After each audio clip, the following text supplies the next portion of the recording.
There's a moment in season 6 of The Amazing World of Gumball, and I think about this way more than I should, where Banana Barbara finishes one of her paintings, hangs it on the wall alongside dozens of others, and then notices something in the painting she just completed. A shadow, a figure standing right behind her. She turns around, and Rob is there, and he takes her. The screen goes black, and what gets me about that scene isn't the kidnapping itself, it's the paintings on that wall, because every single one of them came true. Every single one. This seemingly absent-minded banana, this character who plays dumb and gets lost in Christmas stockings and shows up in Japanese karaoke videos, has been quietly documenting the future of Elmore this entire time. And the last thing she paints before everything changes? Static. Nothing but static. But there is no future, she says. And that line, delivered in this flat, eerie tone by a banana in a children's cartoon, is one of the most unsettling things I've ever heard on Cartoon Network. Look, if you're settling in tonight, get comfortable. Maybe pull the blankets up, because we're going to be here for a while. Tonight on Cartoon, we're doing something I've wanted to do for a long time. We're going character by character through the amazing world of Gumball, and we're pulling apart the dark theories, the hidden implications, and the genuinely disturbing backstories that sit just beneath the surface of one of the most deceptively brilliant animated shows ever made. This isn't a simple ranking. This isn't top 10 darkest moments. We're going deep on every major character, what the show tells us, what it implies, and what it accidentally reveals about the world of Elmore when you actually start connecting the dots. And here's the thing, I think Gumball might be the most philosophically ambitious show Cartoon Network has ever produced, and most people don't even realize it. They see the funny blue cat and the talking goldfish and the banana kid, and they think it's just wacky comedy. And yeah, it's funny. It's really funny. But underneath all of that, Ben Bacalé and his team built a world that is, if you stop and think about it, genuinely terrifying. A world where reality itself has rules that can break, where characters can be erased for being boring, where the entire universe exists at the mercy of whether or not someone decides to keep watching. If you're new here, welcome to Cartoon. We do long-form deep dives into the amazing world of Gumball. If you enjoy what you hear tonight, consider subscribing. It really does help the channel. But for now, let's turn the lights down and start with the character who might just be the darkest figure in all of Elmore. And no, it's not who you think. Let's start with Rob. And I want to start with Rob because I think his story is the key that unlocks everything else. If you understand what happened to Rob, you understand what Elmore actually is. You understand the rules. And once you understand the rules, every other character's story gets about 10 times more disturbing. So here's what we know. Rob starts the show as nothing. I mean that literally. In seasons 1 and 2, he's a background character. A tall, blue cyclops who shows up in crowd scenes at Elmore Junior High. He has no storyline. He has no development. He has no family. And the show actually addresses this directly. He's just there, filling space. And honestly, if I asked you to remember Rob from the first 2 seasons, you probably couldn't. That's by design. That's the entire point. Because in season 3, in an episode called The Void, Gumball, Darwin, and Mr. Small discover that their classmate Molly has vanished, not just from school, from everyone's memory. They're the only ones who notice she's gone, and even they can barely remember her. When they investigate, they discover the Void, a dimension made of television static, where the universe sends everything it considers a mistake. Dated fads, failed products, boring characters. Molly was sent there because the universe decided she was too uninteresting to exist, and that's already horrifying enough, right? The idea that reality itself has quality control, and if you don't measure up, you're just removed. Your friends forget you. Your family forgets you. You cease to exist because you weren't entertaining enough. But here's what makes it worse. While Gumball and Darwin are in the Void rescuing Molly, Rob is there too. You can see him in the background, standing next to a prototype of the Watterson house that was also deemed a mistake. He watches them. He tries to get their attention, and they don't notice him. They walk right past him. They rescue Molly. They escape on Mr. Small's van Janice, and Rob grabs onto the back of the van at the last second. But the Void tries to pull him back. It tears at him. It warps him. And by the time he makes it back to the real world, he's been physically disfigured. His body is polygonal, glitchy, covered in static. His head misshapen into something that looks like a cracked television screen. And here's the part that kills me. After he escapes,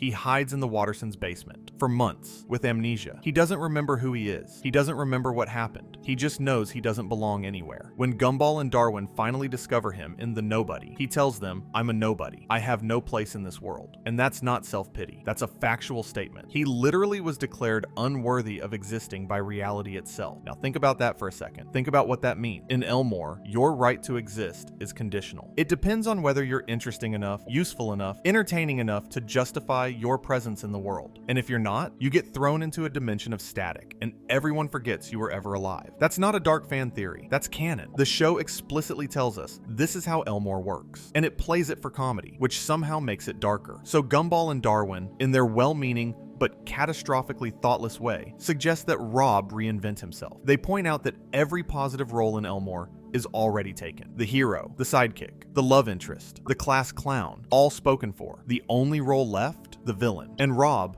desperate for any identity, any reason to exist, takes it. He becomes the bad guy because the alternative is being erased again. He becomes Gumball's nemesis, not because he wants to, but because the structure of the world gives him no other option. And this leads to what I think is the most important scene in the entire series. In The Disaster, Rob confronts Gumball with the universal remote, a device that can rewind, pause, fast forward, and manipulate reality like a TV show. And Rob tells Gumball the truth. He says he never wanted to be the villain. He wanted to be the cute sidekick who gets his own plush toy and eventually gets a spin-off show. He wanted to matter. He wanted people to care about him. But in Gumball's amazing world, the protagonist gets everything, and everyone else is just supporting cast. So Rob decided the only way to escape that hierarchy was to eliminate Gumball and take his place. And I want to be really clear about something here. Rob isn't wrong. That's what makes this so uncomfortable. He's right that the world revolves around Gumball. He's right that other characters exist primarily to serve Gumball's story. He's right that the system is rigged. The show knows this. The show is telling you this on purpose. Rob is essentially a character who's become aware that he's fictional, and that his fictional existence has been specifically designed to be insignificant. He's screaming into the void, literally, and the void screamed back. Here's where it gets even darker though. In the rerun, which is the second half of that two-parter, Gumball ends up in the void and actually tries to save Rob. He feels guilt. He reaches out, and Rob, seeing this genuine act of kindness, makes a sacrifice. He uses the universal remote to rewind time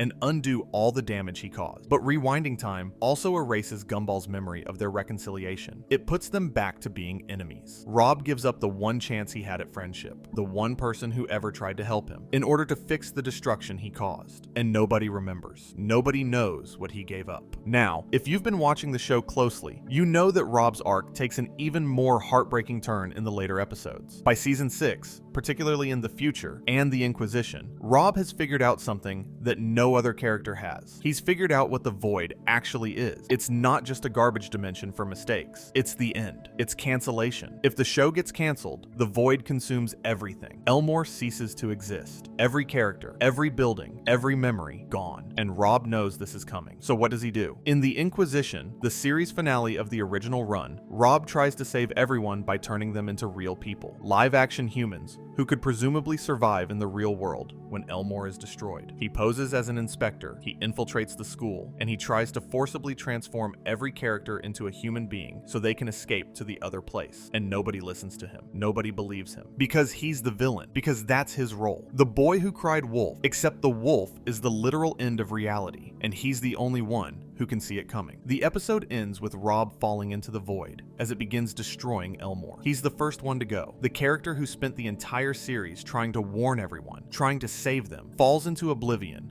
while everyone else stands around confused, and the screen cuts to static. And that was the ending of the amazing world of Gumball for years. Just static. A character screaming for help and nobody listening. And here's my theory about Rob, the one that I think ties everything together. Rob isn't just a character who became aware he was in a TV show. Rob is what happens when a person realizes their entire existence is designed for someone else's entertainment. His existential crisis isn't metaphorical. It's literal. He's a character in a cartoon cartoon who discovered that being a character in a cartoon is his entire ontological reality, and he can't escape it. He can't be more than what the script allows him to be, and the script only allows him to be the bad guy. Think about how many times in real life people feel like they're trapped in roles they didn't choose. The one who always has to be responsible, the one who always has to be funny, the one who's always forgotten. Rob is all of those people, but turned up to 11. He's the cosmic version of being overlooked, of being told your feelings don't matter because you're not the main character of this particular story. Okay, I need to take a breath after that one. If you're lying in the dark right now, just sit with that for a second before we move on. Let's talk about Nicole Watterson, because Nicole might be the most quietly tragic character in the entire show, and most people don't see it because the show wraps her pain in comedy. On the surface, Nicole is the competent one. She's the breadwinner, the disciplinarian, the one who holds the Watterson family together while everyone else falls apart. She works at the Rainbow Factory. She can run faster than the speed of sound. She can literally defeat anyone in a fight. She destroyed Mr. Rex's entire house single-handedly in the fight, and in the fury,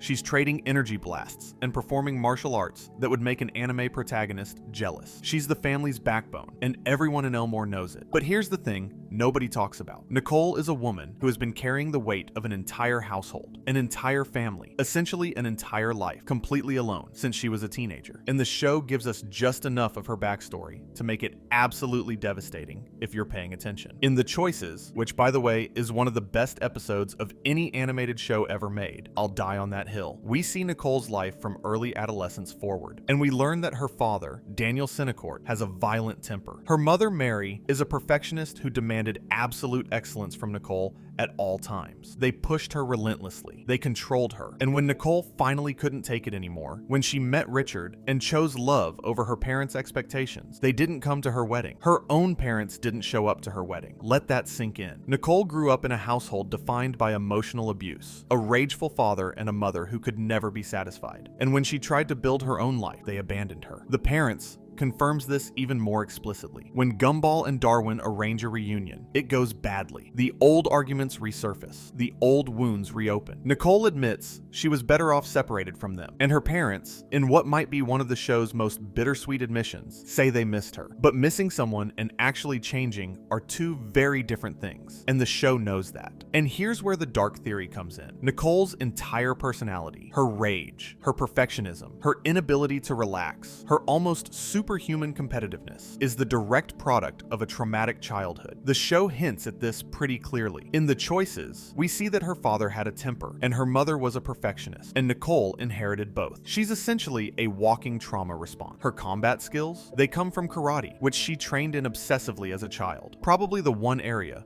where she could channel all that domestic tension. Her work ethic, she's terrified of becoming her parents. Her rage, she's literally repeating her father's patterns. And the darkest part, she knows it. In the painting, there's this incredible moment where the school suggests Nicole try to relax, and she literally cannot do it. She goes insane trying to be calm. The show plays it as comedy. Nicole needs stress to function. She's wired for crisis mode. But underneath that joke is a woman whose nervous system was conditioned from childhood to be in constant fight or flight. She doesn't know how to exist without a problem to solve, because problems are what her entire childhood consisted of. Now look at the family she's built. Richard is, by his own admission, and the show's characterization, the laziest person in Elmore. He sleeps, he eats, he watches TV. He's a stay-at-home dad who needs his children to parent him more often than not. I love Richard. He's genuinely sweet, and his relationship with Nicole is built on real love, as The Choices beautifully demonstrates. But from a psychological perspective, Nicole married someone who is the polar opposite of her parents. Her parents were demanding,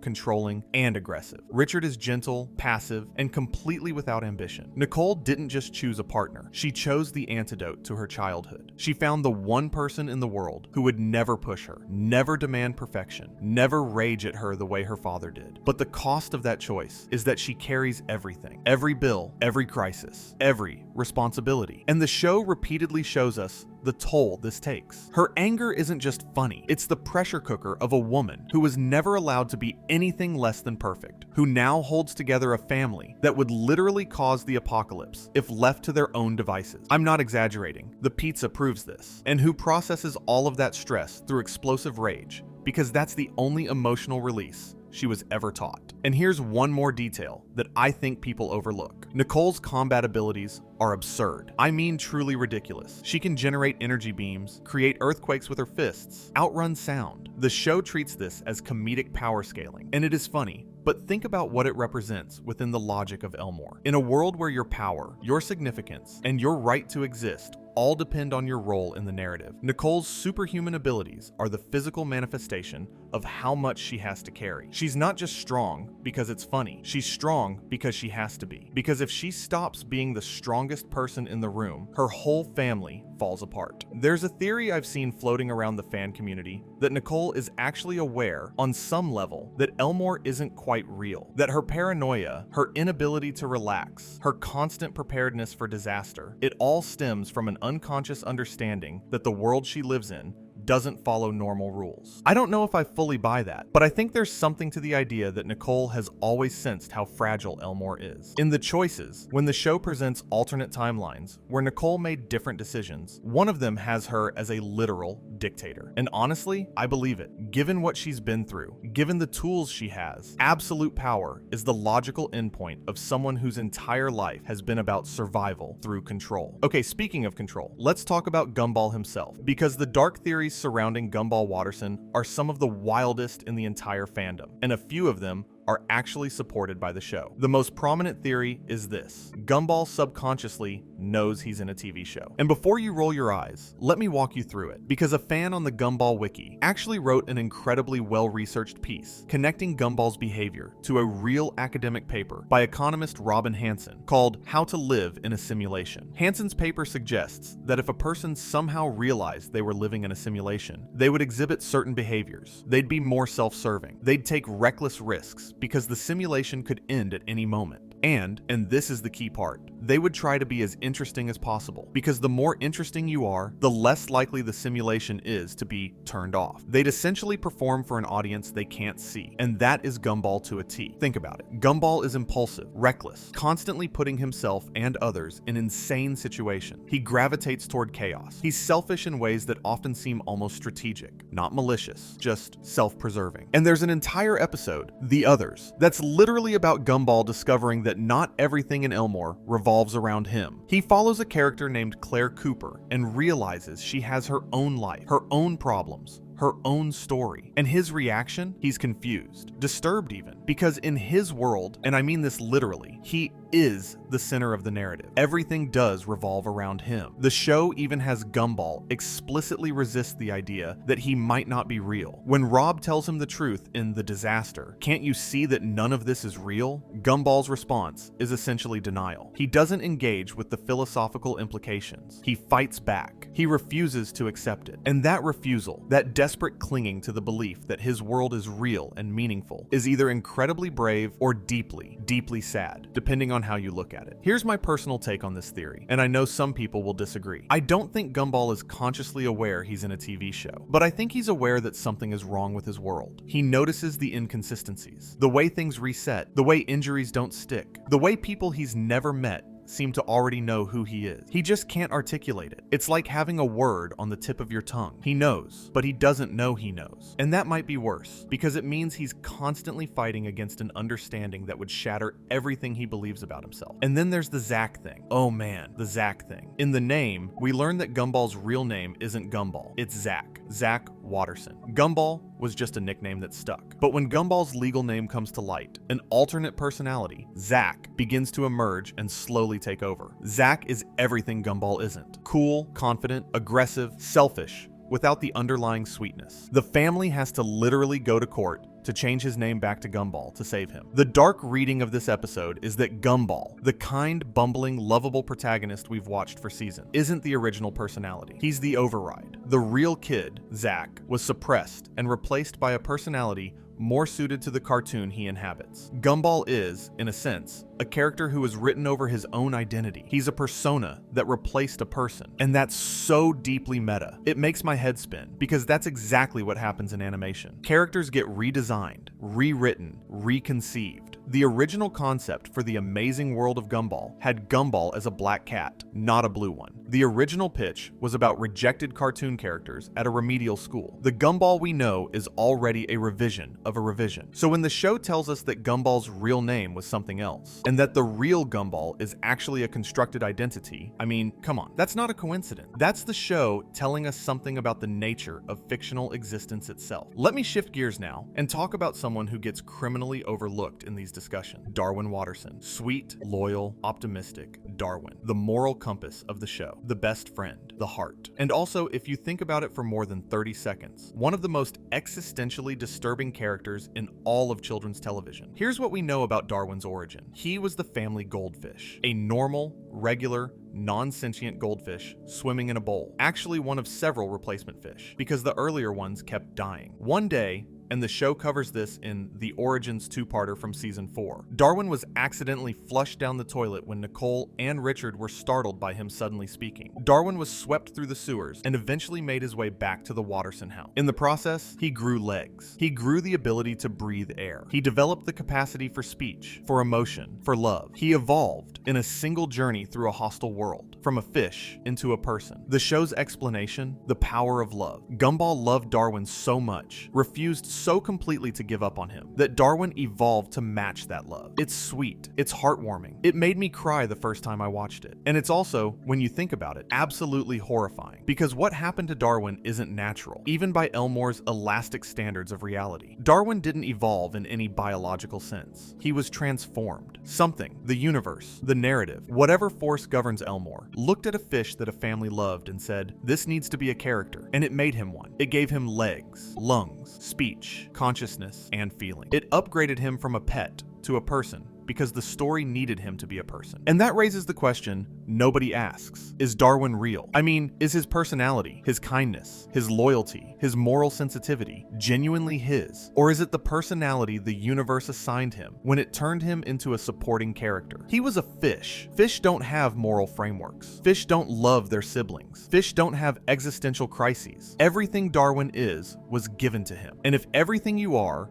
was given to you by a force outside your control, for reasons outside your understanding, are you actually you? The show occasionally pokes at this in really uncomfortable ways. In The Roots, there's a subplot about whether Darwin should be returned to the wild, to the ocean, where fish belong. The family struggles with the idea that maybe Darwin was never meant to be part of their world. Maybe he's happier as a fish, and Darwin, bless him, insists that he belongs with the Wattersons. But the episode leaves this lingering unease, this sense that Darwin is a creature caught between two worlds, fully belonging to neither. And then there's the Origins itself, where we see what Darwin went through to get back to the Wattersons. He crossed an entire city. He braved traffic, predators, dehydration, a fish, walking on newly grown legs, breathing with newly grown lungs, through a hostile world that wasn't designed for him. And the show frames this as an act of love, which it is, but it's also an act of desperation. Darwin didn't choose to evolve. He evolved because he had to, because the alternative was dying in a sewer. His transformation wasn't a gift. It was a survival mechanism triggered by a family that accidentally endangered him. Here's the dark theory that keeps me up at night. What if Darwin's unwavering positivity, his relentless optimism, his absolute devotion to Gumball, and the Watterson family, what if that's not his personality? What if that's his programming? The universe needed a sidekick for Gumball, a loyal companion, a moral anchor. So it took a goldfish and gave it exactly the personality traits a sidekick needs. Darwin isn't optimistic because he naturally sees the best in people. He's optimistic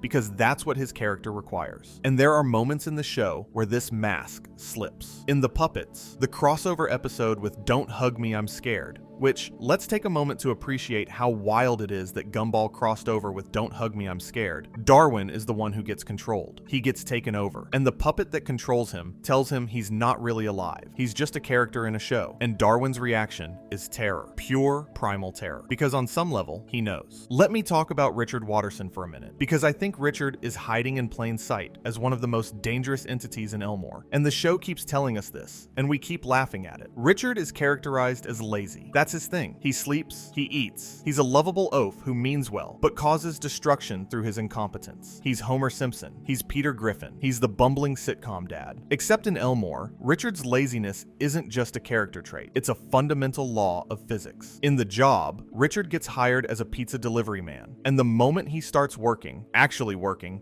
with responsibility and productivity, reality begins to tear itself apart. The sky cracks, buildings warp, the laws of physics break down. The universe literally cannot handle Richard Watterson having a job. Gumball, Darwin, and Nicole have to race to get him fired before the entire fabric of reality collapses. Now, the show plays this as a joke about how lazy Richard is. Hardy har, he's so useless that him working breaks the universe. But think about what this actually means. It means the universe has a designated role for Richard. Do nothing. Stay home. Be the lazy dad. And if he deviates from that role, reality itself will punish him and everyone else for it. That's not laziness. That's cosmic imprisonment. Richard isn't lazy by choice. He's lazy because the universe won't allow him to be anything else. Every time he tries to be productive, something goes catastrophically wrong. And over the course of the series, we see this pattern repeat. Richard tries to help, and the world falls apart. He tries to contribute, and buildings explode. He's not incompetent. He's been ontologically neutered. The universe has decided what he is, and it will destroy everything to keep him that way. And here's the really unsettling part. We know from The Laziest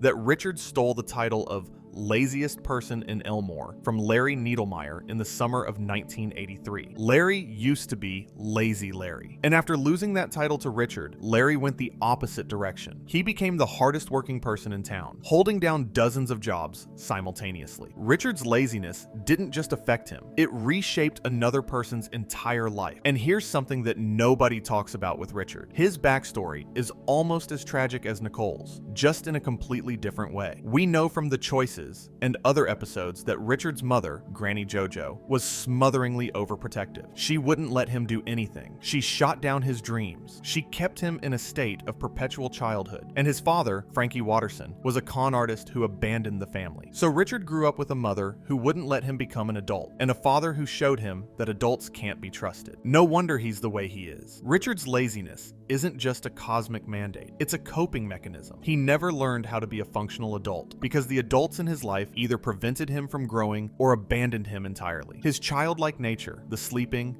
the eating, the video games, the complete inability to handle responsibility is what happens when a person is never given the tools to grow up. The universe won't let him have a job, sure, but even if it did, would he know what to do with one? And here's the heartbreaking irony. Richard is, by almost every measure, a wonderful father. He's present, he's loving, he plays with his kids, he's emotionally available in ways that Nicole sometimes isn't, because Nicole is too busy carrying the entire family on her back. Richard gives the Watterson children something that neither he nor Nicole had. A parent who is just there, not demanding, not performing, not absent. Just there, loving them, being goofy with them, being the soft place to land. The Hero is an episode that addresses this directly. Gumball and Darwin accidentally make fun of Richard for being useless, and he hears them. He's devastated. And the episode becomes about the boys realizing that Richard's uselessness, his constant presence at home, his willingness to be the butt of the joke, his cheerful acceptance of his own incompetence, is actually his contribution to the family. He's the one who makes home feel like home. He's the one who makes it safe to fail. In a family where the mother can literally break the sound barrier and the pressure to perform is immense, Richard's gift is his gentleness, his warmth, his willingness to be uncool, and the universe won't let him be anything more than that. Think about what that means. The universe has looked at this man, this loving, funny, deeply caring man, and said, "Your destiny is to sit on the couch." The universe has taken his greatest weakness and made it mandatory. It's like being told that the only thing you're allowed to be is the thing you're most ashamed of. That's the dark theory of Richard Watterson. Not that he's lazy, but that he wanted to be more, and the world wouldn't let him. There's an episode I keep coming back to in this context, The Authority. Granny JoJo comes to visit, and horrified by how the Watterson children are raised, takes over the household. She wraps everything in bubble wrap. She puts helmets on the kids. She turns the house into a padded cell, and Nicole and Richard have to team up to fight back against this suffocating overprotection. But here's the thing about The Authority that sticks with me. JoJo's behavior is played as extreme and ridiculous. And it is. But she's also doing exactly what she did to Richard. She's repeating the cycle. She protected Richard so completely that he never learned to function. And now she's trying to do the same thing to his children. And the fact that Richard resists her, that he actually fights to let his kids have freedom, is one of the most quietly heroic things he does in the entire series. He's breaking the cycle. He might not be able to escape his own imposed limitations, but he can make sure his kids don't inherit them. And that connects back to Nicole and the Cinecourts, and to Penny and the Fitzgeralds. Every family in Gumball is fighting the same battle. The battle against the patterns they inherited. Some of them win, some of them don't. Some of them don't even know there's a battle. Let me take another tangent, because I think it's important. I've been talking a lot about what the show means, but I haven't talked enough about what it feels like. And I think the feeling is the thing that makes these dark theories land. If you're watching Gumball at 2 in the afternoon on a Saturday, with the sun streaming through the window and a bowl of cereal in your lap, these dark theories are interesting, but abstract. They're fun to think about. They're good for Reddit threads and YouTube videos. But if you're watching Gumball at 2 in the morning, if you're the kind of person who's searching for a fall asleep to video because the silence of your room is too loud and your brain won't stop, then these theories hit differently. Because at 2 in the morning, the fear of not mattering isn't abstract. The fear of being forgotten isn't theoretical. The terror of the reset, of waking up tomorrow and finding that today's insights have evaporated, that's real. That's what happened. That's why you're awake. And Gumball gets that. This show understands that comedy and existential dread aren't opposites. They're the same thing, experienced from different angles. You laugh because it's funny. You can't sleep because it's true. And the best art, the really best art, is the kind that makes you do both at the same time. Which brings us, naturally, to Larry. Oh, Larry. Poor Larry. Lawrence Larry Needlemeyer is a supporting character who appears in almost every episode of The Amazing World of Gumball, and his existence is the single darkest joke in the entire show. Larry works at every store in Elmore. He's the cashier at the supermarket, the clerk at the video store, the guy at the fast food restaurant, the gas station attendant, the mall Santa, the movie theater usher, the ice cream vendor, the pizza delivery manager. He holds, by his own count in the menu, 38 different jobs. He makes $7 an hour. The show tells us this in The Schooling. And in The Night, there's a gag, just a quick little joke, that suggests Larry never sleeps, as in ever. He works around the clock, every shift, at every business in Elmore, and he doesn't get to rest. Now, here's the thing about Larry that transforms him from a funny running gag into something genuinely nightmarish. In the pizza, Larry finally snaps. He's been disrespected by the Wattersons one too many times. He's been yelled at, underpaid, overworked, and treated like he's invisible. So he quits. He quits all 38 jobs at once. And what happens? Society collapses. Literally. Elmore descends into apocalyptic chaos. Stores close. Services stop. People riot. The entire commercial infrastructure of the town falls apart because one man stopped working. This means that Larry Needlemeyer is the linchpin of Elmore's entire economy. He is, single-handedly, the thing that keeps civilization running. And the universe knows this. The universe needs him, which means Larry can never stop. He can never rest. He can never quit. Because if he does, everyone suffers. Do you see the parallel with Rob? Rob was erased for being useless. Larry is enslaved for being essential. They're two sides of the same coin. In Elmore, you either matter so little that reality deletes you, or you matter so much that reality won't let you go. There is no middle ground. There is no comfortable existence. And there's a fan theory on the Gumball wiki that I think is genuinely brilliant. It suggests that Larry works all those jobs, not because he's a hard worker, but because he's terrified of the void. He's seen what happens to characters who don't have a role. Molly was erased for being boring. Rob was erased for being a nobody. If Larry had only one job and got fired, he'd be one step closer to the void. But with 38 jobs, he's the most essential person in Elmore. He's unforgeable. He's unforgettable. He's safe, except he's not safe. He's just surviving. He's working himself to death, or beyond death, since he apparently doesn't sleep, out of an existential terror so deep he probably can't even articulate it. And the show plays it as a joke about minimum wage workers, which it is. But it's also the bleakest commentary on labor in all of children's television. Let me take a quick detour here because I want to talk about something that affects how we read all of these characters. The meta-reality of Gumball's creation, because knowing how this show was made changes how you interpret everything in it.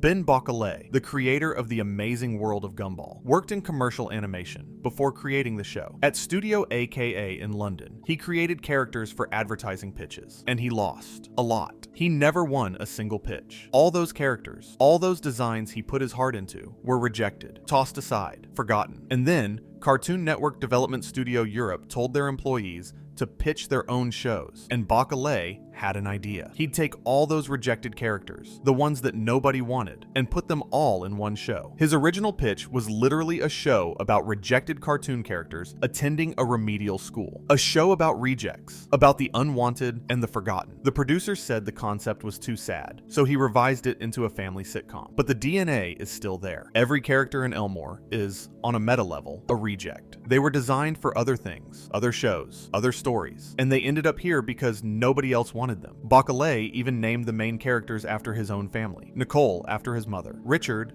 after his father, Anais after his sister. He put his family inside a world built from the discarded. And that's beautiful, but it's also loaded with implications that the show itself eventually explores. Because what is the void if not the fate that Bocquelet rescued these characters from? The void is the slush pile, the rejection folder, the not good enough bin. And every character in Elmore exists in the shadow of that bin, one misstep away from being thrown back in. Alright, let's talk about Penny Fitzgerald, because Penny's arc is one of the most layered things in the show, and the dark theory behind it touches on something really personal for a lot of people. Penny starts the show as a mystery. She's an anthropomorphic, antlered peanut. Like her father Patrick, her mother Judith, and her sister Polly, she wears a shell. This is her external presentation to the world. Hard, contained, protected. Gumball has a massive crush on her, and she on him, but neither can express it. For 3 seasons, their relationship is defined by mutual paralysis. Then comes the shell in season 3. During a school play, Gumball accidentally cracks Penny's shell, and what's underneath isn't another peanut, it's something else entirely. Penny is a shape-shifting fairy. Without her shell, she can transform based on her emotions. A gentle glowing being when she's happy, a dragon when she's angry, a creature of pure darkness when she's afraid. Her true form is unstable, reactive, and completely dependent on how she feels about herself. Her father's reaction? Fury, terror. He calls her true form unstable and dangerous, and demands that she be fixed. He tries to put the shell back on. He tries to send her to a different school. He does everything in his power to contain her, to hide her, to put her back in the box. And Penny runs. She transforms into a monster, the monster she believes everyone thinks she is. And she runs through Elmore while Gumball chases after her, trying to tell her that what she really looks like doesn't scare him. And the climax of the episode is Gumball finally telling Penny she's beautiful, not despite her true form, because of it, and she believes him, and she stays out of her shell. Okay, so, the dark theory. And this is something the show makes fairly explicit, especially in the transformation and the Amadane from the revival series. Penny's shell is a metaphor for every form of suppression that families impose on their children. It's about the masks we're told to wear. It's about the parts of ourselves we're told to hide, because they're too much, or too different, or too unstable. Fans have drawn parallels to everything from cultural expectations to gender identity to disability. The "does this remind you of anything" trope is all over these episodes, and the writers clearly intended it. But here's what makes it dark rather than just meaningful. The Fitzgerald family has been wearing shells for generations. Penny's grandmother, the family matriarch, wears one. Her parents wear them. In the transformation, the family argues about whether the shell is protective or repressive, and neither side fully wins. In the Amadane from the revival, the show finally addresses this head-on. Penny's grandmother reveals that the Fitzgerald clan wears shells to protect those around them from their shape-shifting abilities. Not to protect themselves from the world, but to protect the world from them. Think about that. For generations, Penny's family has been told that their true nature is dangerous, that they need to be contained. That revealing who they really are will hurt people. And Penny is the first one in her entire family to reject that narrative. She's the first Fitzgerald to break the cycle. And the cost of breaking it? Her father's rejection, her family's anger, being called a monster by the only people who should love her unconditionally. That's not a kid's show subplot. That's a therapy session. And I'll add one more detail that makes this even heavier. Penny's true form is inherently beautiful. When she's happy, she glows. She has wings. She's literally magical. But because her emotions can also make her a monster, because her sadness or fear transforms her into something frightening, the message she's internalized is that her feelings themselves are dangerous, not just her form, her feeling. She's been taught that her emotional life is a threat that needs to be contained. And there's something about the specific way Penny's shape-shifting works that I find both beautiful and deeply unsettling. Her forms aren't random. They're tied to her self-image. When she's happy and confident, she's a glowing fairy, something ethereal, delicate, luminous. When she's scared and self-loathing, she becomes a beast, something massive, aggressive, destructive. She is, at every moment, the physical embodiment of how she feels about herself. Imagine living like that. Imagine having no ability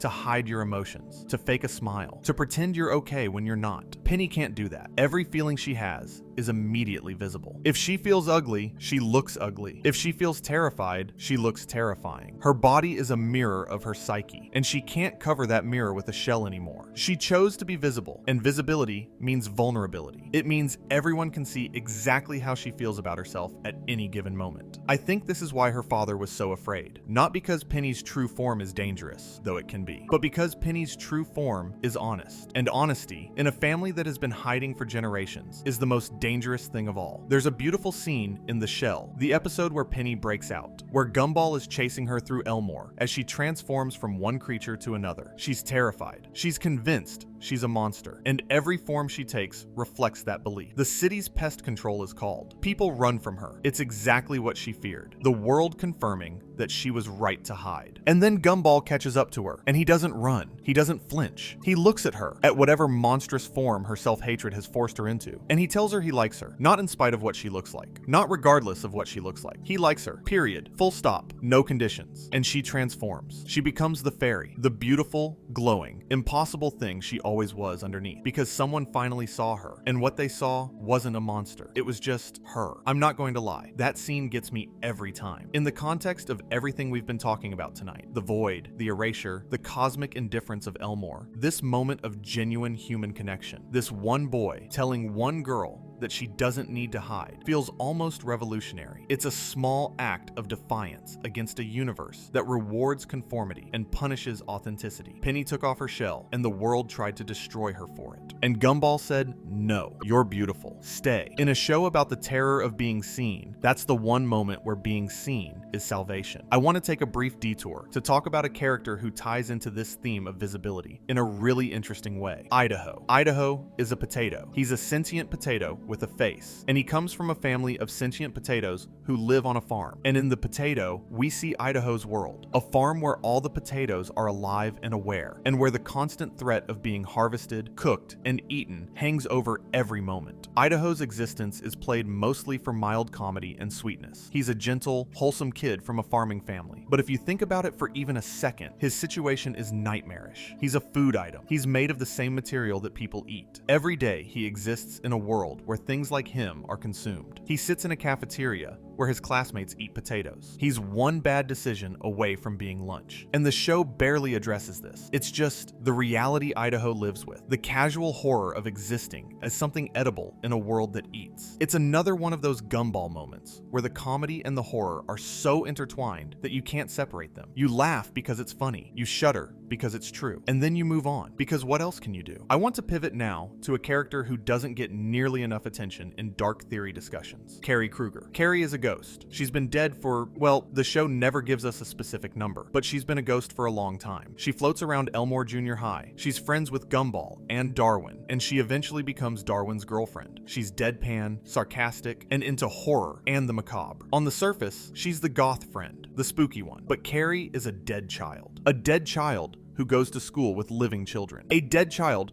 who has to watch her living classmates grow and change and experience things she never will. She can't eat food. She can only taste things by possessing other people's bodies. She can't touch things normally. She exists in a state of permanent incompletion, forever a kid who never grew up. And the show gives us glimpses of her backstory that are genuinely haunting. Her father is described as having been a villain who eventually reformed. The implication is that Carrie's home life when she was alive was complicated at best, and now she's stuck. She can't move on. She can't grow up. She can't die more than she already has. She's trapped in the social world of middle school for what might be eternity. Darwin falling in love with Carrie is sweet, and the show handles it with surprising tenderness. But think about the long-term implication. Darwin will age. Carrie won't. Darwin will grow up, leave school, build a life. Carrie will still be floating through the halls of Elmore Junior High, making sarcastic comments and possessing people's bodies so she can taste a sandwich. Their love story is, by its very nature, finite. Darwin gets a life, Carrie gets forever. And you know what else is dark about Carrie? The show never explains how she died. We know she's a ghost. We know she's been dead for a while. We know her father had a villainous past. But the actual cause of her death? The show leaves that completely blank. And I think the blankness is intentional, because the show doesn't want us to know. Knowing would make it too real. It would puncture the comedy. It would force us to confront the fact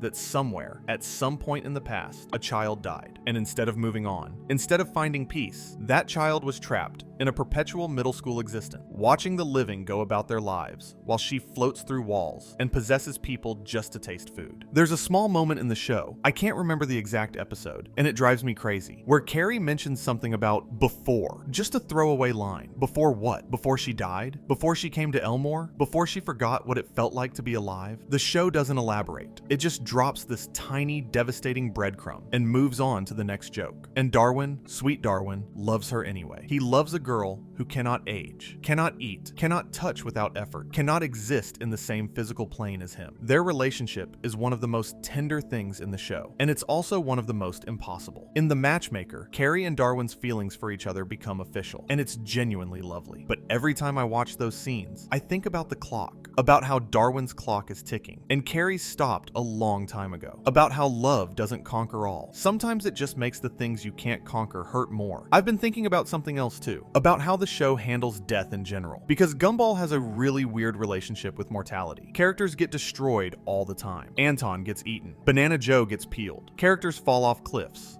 get hit by cars, get smashed by falling objects, and nobody dies. Or rather, nobody stays dead. The reset kicks in. The next scene, they're fine. But Carrie is dead. Permanently, irrevocably. She's the one character the reset can't fix because her death isn't part of the episodic cycle. It's part of her identity. She's a ghost. She was always a ghost, at least for as long as we've known her. And her permanent death, sitting alongside all these temporary destructions, creates this unsettling contrast. It's like the show is saying, most of the violence here is fake. The stakes are fake. The consequences are fake. But death, real death, that's different. That sticks. That changes you forever. And if death is real in Elmore, if Carrie's existence proves that death is a permanent state that cannot be undone by the episodic reset, then what does that mean for all those casual destructions we laugh at? Are they really harmless? Or is the reset not actually a reset, but something more like suppression, with the pain and the damage accumulating somewhere we can't see, building up like pressure in a sealed container? I don't have an answer for that, but I think about it a lot. Okay, let me talk about someone who I think represents a completely different kind of dark theory. Let me talk about Sarah G. Lotto. Sarah is a fangirl. She's literally described by the show as an obsessive fan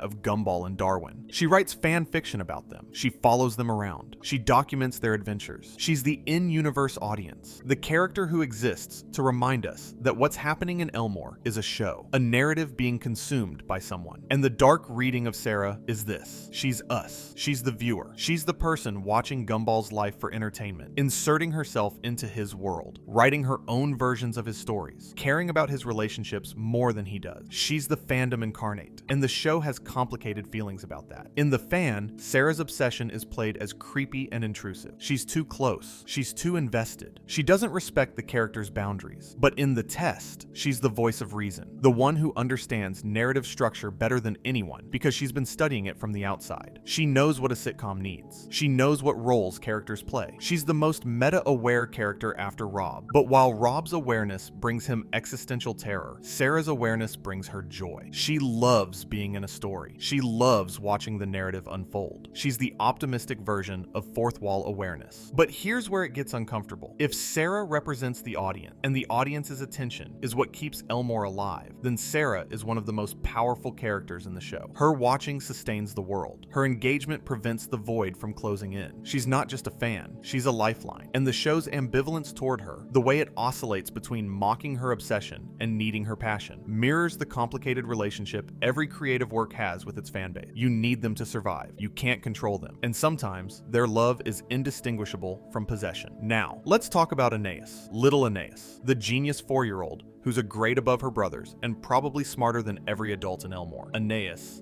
who speaks 4 languages, understands advanced mathematics, and has the emotional intelligence of someone 3 times her age. And who is, if you watch the show carefully, the loneliest character in the entire cast. Anais is socially isolated in a way that the show treats as a running joke, but that reads as deeply sad when you think about it. She's so smart that she can't relate to kids her own age. She's so young that she can't relate to the older kids. She tries to make friends and drives them away with her intensity. In multiple episodes, we see her attempt to form connections with other children, and her combination of clinginess and intellectual superiority sabotages every attempt. There's a fan theory that Anais is the character most at risk of being sent to the void. Not because she's boring, she's anything but because she's increasingly aware of how the world works. And awareness is dangerous in Elmore. She's the one who questions things. She's the one who notices when the logic doesn't add up. In The Oracle, she's the one who raises the philosophical question about Banana Barbara's paintings. Would any of this have happened if we hadn't seen the painting? She's asking about determinism. She's 4 years old, and she's asking about the fundamental nature of reality. If the void targets characters who threaten the stability of the world, and if awareness is the greatest threat, as Rob's arc suggests, then Anais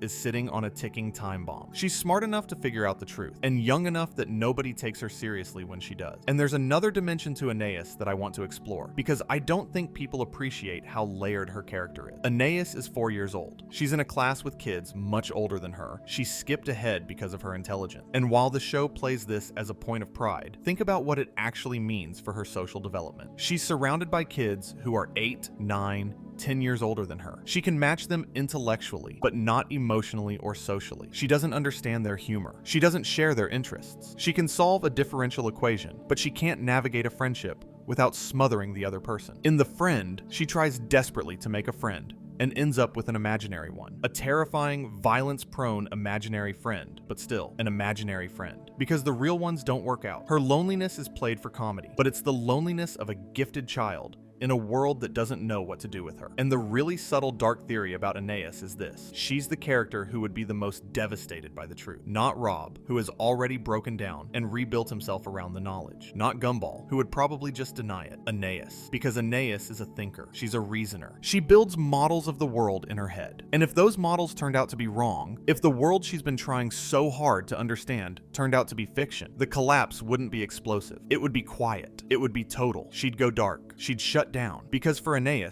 understanding is survival. It's the only thing she has. Take that away, and there's nothing left. I keep thinking about a line Anais says at the end of The Oracle. After Banana Barbara's prophecy comes true, after Gumball ends up naked on TV exactly as the painting predicted, Anais looks at the camera and asks, would any of this have happened if we hadn't seen the painting? It's framed as a philosophical question, a neat little bow on the episode. But Anais isn't asking it casually. She's asking it because the answer matters to her. Because if the answer is no, if seeing the painting caused the events, rather than just predicting them, then reality is more fragile and more manipulable than she thought. And if the answer is yes, if the events would have happened regardless, then free will doesn't exist, and everything she's ever done was predetermined. Either answer is horrifying, and Anais is 4 years old, and she's the only one in the family thinking about it. I also want to mention Sarah G. Lotto briefly here, because she represents a completely different kind of dark theory. Sarah is a fangirl. She's literally described by the show as an obsessive fan of Gumball and Darwin. She writes fan fiction about them. She follows them around. She documents their adventures. She's the in-universe audience, the character who exists to remind us that what's happening in Elmore is a show, a narrative being consumed by someone. And the dark reading of Sarah is this: she's us. She's the viewer. She's the person watching Gumball's life for entertainment, inserting herself into his world, writing her own versions of his stories, caring about his relationships more than he does. She's the fandom incarnate, and the show has complicated feelings about that. In The Fan, Sarah's obsession is played as creepy and intrusive. She's too close. She's too invested. She doesn't respect the character's boundaries. But in the test, she's the voice of reason, the one who understands narrative structure better than anyone because she's been studying it from the outside. She knows what a sitcom needs. She knows what roles characters play. She's the most meta-aware character after Rob. But while Rob's awareness brings him existential terror, Sarah's awareness brings her joy. She loves being in a story. She loves watching the narrative unfold. And if the audience's attention is what keeps Elmore alive, if watching prevents the void, then Sarah is one of the most powerful characters in the show. Her watching sustains the world. Her engagement prevents cancellation. She's not just a fan, she's a lifeline. And that's a really uncomfortable thought, because it means the character's survival depends on the obsessiveness of people like Sarah. Their existence depends on being watched, on being consumed, on never being left alone. Okay, I need to take us into some territory that I find genuinely creepy. Let's talk about the background characters of Elmore Junior High and the dark implications that surround them. Miss Simeon, Lucy Simeon. She's Gumball's teacher, and she is,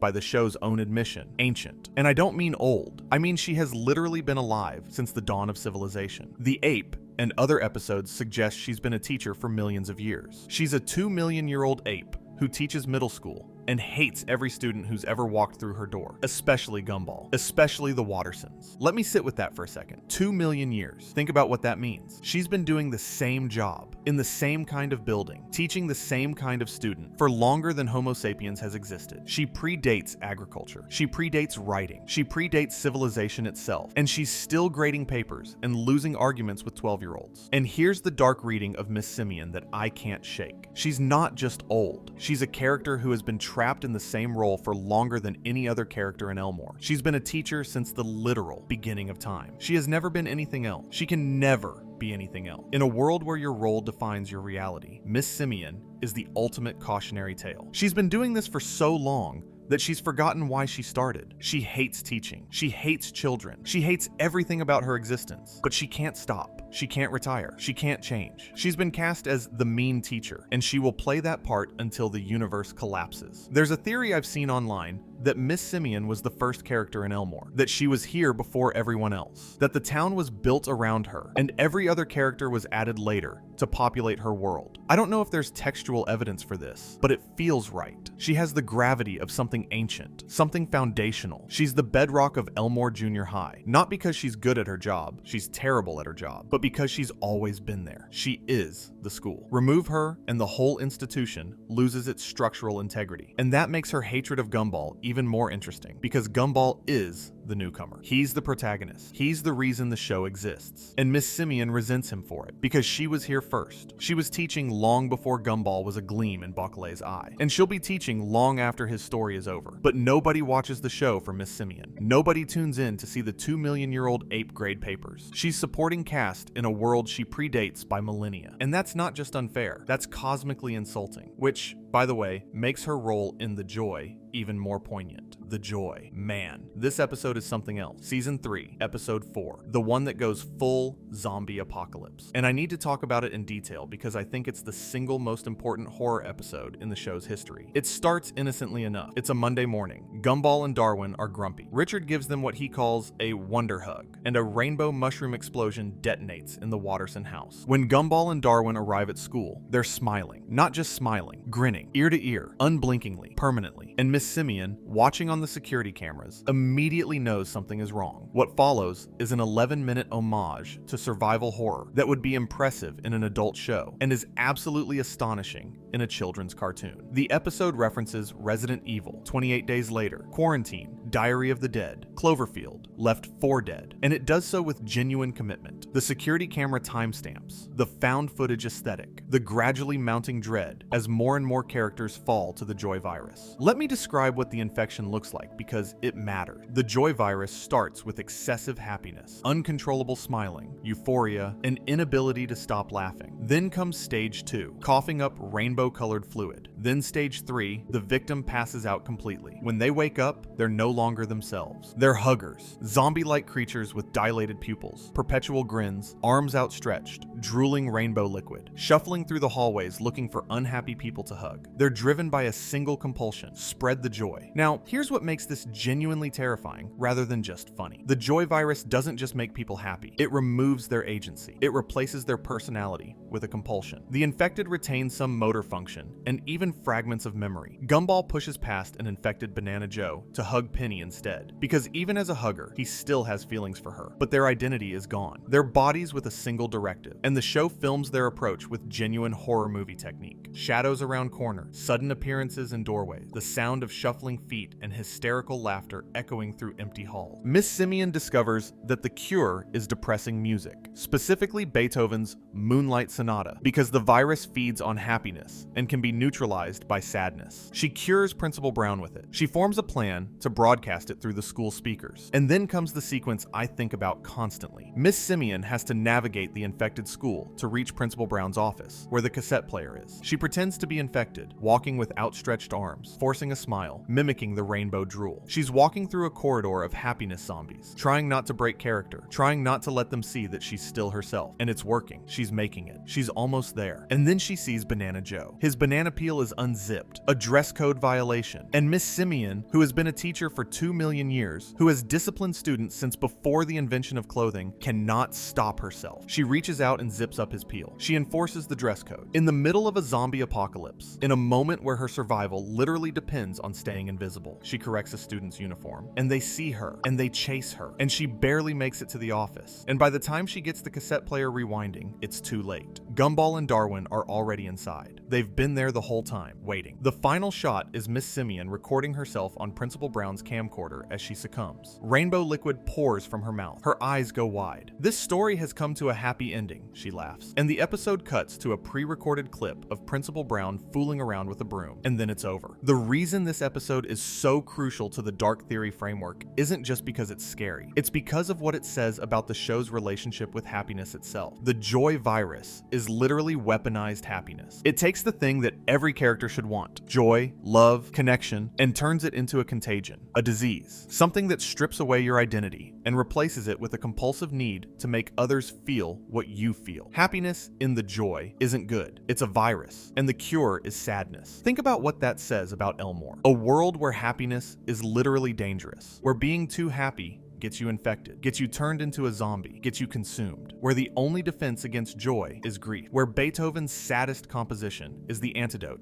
to a forced smile. This is the show saying something profound and uncomfortable about emotional authenticity. In Elmore, you're supposed to be happy. The show is a comedy. The characters are supposed to laugh and joke and have fun. And the joy takes that mandate. Be happy, always, no matter what, and reveals it as monstrous. Forced happiness is indistinguishable from a disease. Mandatory joy is a zombie apocalypse. The only healthy response to a world that demands your smile is to play Beethoven and feel sad for a while. And then the show never mentions it again. There's no resolution, no cure, no everything's back to normal tag. The joy virus wins. Miss Simeon falls. And the show never mentions this episode again. That's one of the darkest narrative choices in the entire series. And I think it's intentional. The show is telling us that some things in Elmore don't get fixed. Some episodes just happen, and the consequences vanish into the ether because the universe resets for the next story. And that's its own kind of horror. Imagine going through a zombie apocalypse, experiencing genuine terror, losing control of your body, watching your colleagues fall one by one, and then the next day, everyone acts like nothing happened. Not because they're in denial, because the world literally erased it. That's the reality every character in Elmore lives with, whether they know it or not. Their most traumatic experiences might not even stick. Their worst days might be deleted by morning. Let me talk about Banana Joe for a second, because his family is at the center of one of the show's most fascinating mysteries. Banana Joe is a banana. He's funny, he's a bit of an idiot, and he's the class clown. Straightforward enough. But his mother,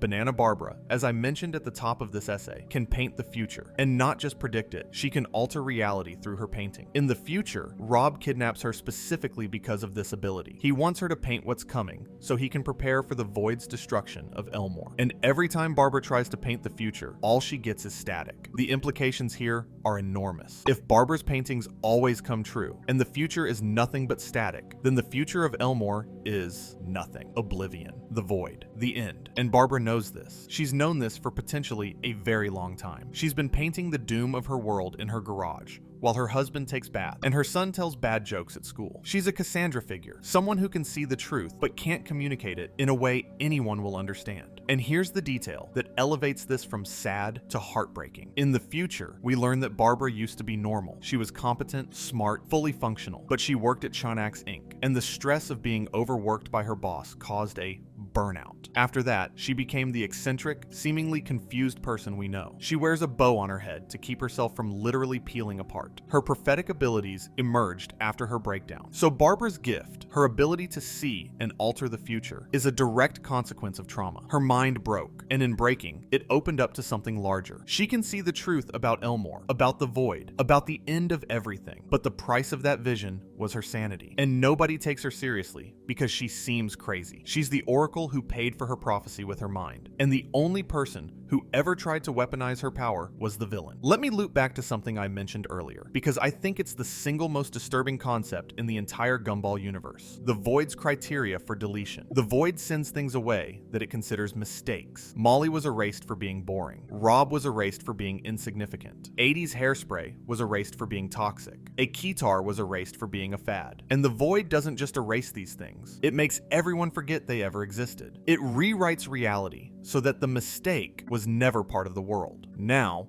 the show treats this as a cosmic quality control mechanism. The universe has standards, and things that don't meet those standards get removed. And on the surface, that's a clever bit of world building. But think about what it means for every character who's still in Elmore. Every character in Elmore exists because the Void hasn't decided they're a mistake yet. That means every character in Elmore is, on some level, performing. They're maintaining their relevance, their entertainment value, their narrative function, because the alternative is ceasing to exist. This is why Gumball is always causing chaos. This is why the show's comedy is so relentless. This is why nothing in Elmore is ever truly calm, because calm is boring, and boring gets you deleted. I think about this whenever I watch episodes where characters try to relax, try to have a normal day, try to just exist without drama. And something always goes wrong. Something always breaks the peace. And while the show frames this as comedy, of course, nothing can go right in a cartoon, the in-universe implication is that the world itself won't allow stasis, movement or death, entertainment or oblivion. That's the dark theory behind every Gumball character. They're all dancing for their survival. They just don't know who's watching. Let me talk about some of the more overlooked characters now, because the dark implications aren't limited to the main cast. Bobert, the robot. He's a student at Elmore Junior High, which is already kind of weird. Why is a robot attending a school for organic beings? The show doesn't dwell on this much, but Bobert's existence raises some uncomfortable questions. He's clearly sentient. He has feelings. He has desires. But he's also a machine, and the show repeatedly places him in situations where his machine nature is exploited. In The Robot, Gumball helps Bobbert try to be more human, and Bobbert eventually replaces Gumball entirely, mimicking his appearance, taking his place in the family. It's played for laughs, but the underlying anxiety is real. The fear of being replaced by something that does your job better. And there's a darker layer beneath that. Bobbert doesn't have parents. He doesn't have a family. He doesn't have a home, as far as the show tells us. He's just at school every day, like a tool that's been assigned to a location. If the Void deletes things that aren't useful, and Bobbert's utility is his technology, what happens when his tech becomes outdated? When a newer model comes along? Bobbert's existence is essentially that of planned obsolescence given consciousness. Tina Rex, a literal T-Rex. She's the school bully, the muscle, the threat. She's enormous, she's dangerous, and she's the daughter of Mr. Rex, an even bigger T-Rex. In the fight, Nicole defeats Mr. Rex so thoroughly that she destroys his house. And we laugh, because Nicole is incredible. But think about what that means for Tina. Her father was defeated. Her home was destroyed by the mother of a classmate. And Tina still has to go to school the next day and sit in a classroom with that classmate's brother and best friend.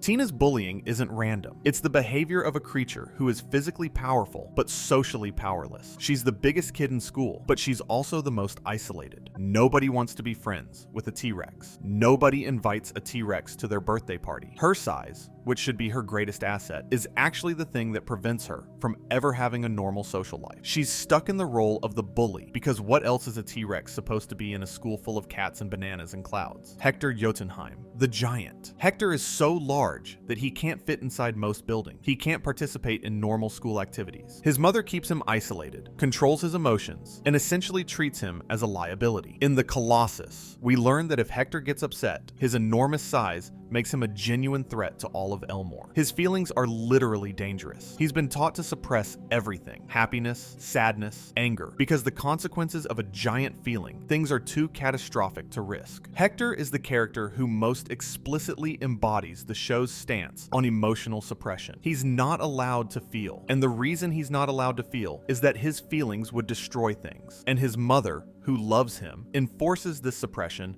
not out of cruelty, but out of genuine fear. She's doing her best, but her best means her son grows up in a world where expressing himself is synonymous with destroying everything around him. That's not a character. That's a metaphor for every kid who was told they were too much, too loud, too emotional, too big, too intense. Turn it down, keep it in, control yourself, because if you don't, you'll break something. And Hector has internalized this so completely that he barely registers as a character most of the time. He's just there, quiet, massive, watching from the edge of frame. Speaking of characters who exist on the margins, let me talk about someone who fascinates me: the Shady Man, also known as the van shopkeeper or the awesome store operator. This character appears throughout the series, selling mysterious items from a van, items that inevitably cause trouble: the evil turtle, the universal remote, various cursed objects. He operates on the fringes of Elmore, never fully explained, never fully understood. And in the revival series, The Rewrite, he's the one who saves Rob from the void. He plucks Rob out of oblivion and gives him a purpose: protect Elmore. The fan theory about the Shady Man is that he's a fourth wall aware character who exists outside the normal rules of Elmore. He's not a citizen. He's more like a game master, someone who distributes plot devices. His van is literally called the Awesome Store, and the things he sells are always narratively significant. He doesn't sell groceries. He sells MacGuffins. If this theory is correct, the Shady Man is one of the most powerful entities in Elmore, operating as a kind of invisible hand that guides the plot. He's the character who ensures interesting things keep happening, and if interesting things stop happening, the void closes in. So the Shady Man isn't just selling items. He's keeping Elmore alive. He's feeding the engine of narrative that prevents the whole world from being declared a mistake. That's deeply creepy when you think about it. There's someone in Elmore whose entire job is to make sure reality stays entertaining enough to continue existing. Now, I want to circle back and talk about something that underpins all of these dark theories: the mixed media animation style. Because I think the way Gumball looks is directly connected to the existential themes we've been discussing. The Amazing World of Gumball is one of the most visually unique shows ever put on television. It blends 2D animation, 3D CGI, stop motion, puppetry, live action photography, flash animation, and more. The backgrounds are photographs of real locations, many of them from London, where the show was produced at Cartoon Network Development Studio Europe. The characters exist on top of these real-world backgrounds, each rendered in a different style. Gumball is 2D, Darwin is 2D but occasionally 3D. Tina Rex is CGI. The Robinsons are puppet-like. The backgrounds are photographic. Ben Bacalé has said in interviews that he wanted Elmore to feel real. He wanted kids to believe they could visit it. He was influenced by Who Framed Roger Rabbit, the idea of cartoon characters living in a tangible, physical world. And that's wonderful from a creative standpoint. But from a thematic standpoint, it creates a world where nothing fits. Every character looks different because they were all designed for different purposes, by different artists, in different styles. They don't belong together. They shouldn't work together. And yet here they are, forced to coexist in a world that wasn't built for any of them specifically. This is, of course, a perfect visual metaphor for the show's themes of identity, belonging, and the arbitrary nature of existence. But it also means that every character in Elmore is visually reminded, constantly, that they don't match. Gumball doesn't look like Darwin. Darwin doesn't look like Penny. Penny doesn't look like Tina. The world they live in, those photographic background, doesn't look like any of them. They are all perpetually fish out of water, or cats out of water, or bananas out of water. And that visual dissonance is what makes the show's darkest moments hit so hard. When the void starts consuming Elmore in the Inquisition, it doesn't look like a typical cartoon apocalypse. It looks like reality itself is being peeled away, like the photographs and the drawings and the CGI are being separated back into their individual components. The coherence that held Elmore together, the unlikely harmony of all these mismatched styles, is being undone, and what's left is static. The same static that Rob is made of. The same static that fills the void. The same static that Banana Barbara keeps painting. It's all connected. The visual design, the character arcs, the existential horror. It's all one thing, and that's what makes Gumball extraordinary. Let me shift now to a theory that encompasses the entire show, because I think this is the big one. The grand unified dark theory of the amazing world of Gumball. The theory goes like this. Elmore is a television show within a television show. The characters are aware, on varying levels, that they're fictional. The void is cancellation. The show's universe exists only as long as someone is watching it. And every character's behavior, their comedy, their chaos, their constant entertainment value, is an unconscious survival mechanism designed to keep the audience engaged, and therefore to keep existing. This isn't just a fan theory. The show itself confirms most of this explicitly. Rob knows he's fictional. The universal remote controls reality, like a TV remote. The void runs end credits when someone is ejected into it. The Inquisition features Rob trying to turn characters into live-action humans so they can escape to the other place, presumably our world, the real world. And Ben Bacalé,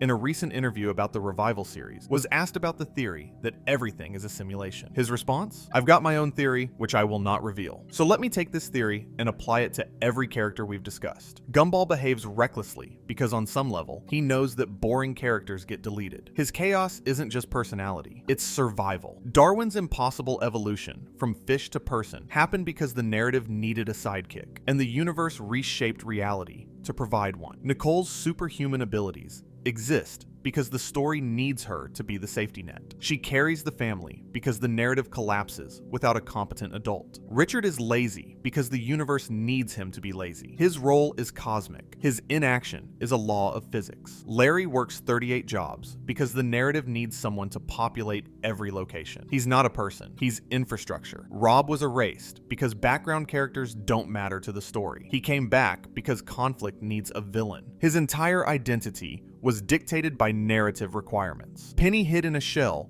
because the story wasn't ready to reveal her true form until season 3. Her suppression was literal plot structure. Banana Barbara can see the future because the future is predetermined. It's already been written, storyboarded, animated, and aired. Her paintings aren't prophecy, they're spoilers. And the void isn't a metaphor for cancellation. It is cancellation. When the show ends, Elmore ends. When the audience stops watching, the characters stop existing. Every dark theory, every disturbing implication, every hidden horror in this show ultimately comes back to one terrifying truth. The characters of the amazing world of Gumball exist at our pleasure. We are the ones watching. We are the ones who decide whether Elmore continues or gets consumed by static. The void isn't some cosmic force. It's us, changing the channel. And I think about that every time I hear Banana Barbara say, but there is no future. Because she's not just talking about Elmore. She's talking about any fictional world that depends on an audience. She's talking about the inherent mortality of stories. She's painting the fact that everything we love, everything we create, every character we fall in love with exists only as long as someone cares enough to keep it alive. Okay, I need to bring it down for a minute. We've been in some heavy territory. Let me talk about something a bit more specific before we close out. There's a theory about Alan Keene, the balloon kid, that I find fascinating. Alan is the nicest character in the show. He's kind, generous, selfless, always helping people. And in The Saint, Gumball and Darwin try to break him. They try to find the limits of his kindness. They do terrible things to him, and Alan just keeps being nice. He's unbreakable. The dark theory, Alan isn't nice. He's performing niceness because he knows that's his role, and deviating from his role is existentially dangerous. His niceness isn't genuine, it's protective. If he ever stops being the nice kid, he loses his purpose in the narrative. And we know what happens to characters without purpose. There's evidence for this interpretation. In The Traitor, we see that Alan is actually quite manipulative behind the scenes. He can be calculating. He can be strategic. The nice guy act is exactly that, an act. And the show plays it as a funny twist. But within the framework of our grand unified theory, it's deeply sad. Alan has figured out the game. He knows that Elmore rewards certain behaviors and punishes others, so he plays the saint. He plays it perfectly, and underneath, he's just as scared as everyone else. Then there's Clayton, the shapeshifter who lies constantly. He changes his appearance, his story, his identity on a whim. He's the compulsive liar of Elmore Junior High. And the dark reading of Clayton is that he lies because the truth about himself, whatever that truth might be, is something he can't face. He doesn't know who he is, so he becomes everyone else. He's the ultimate identity crisis, a character so uncertain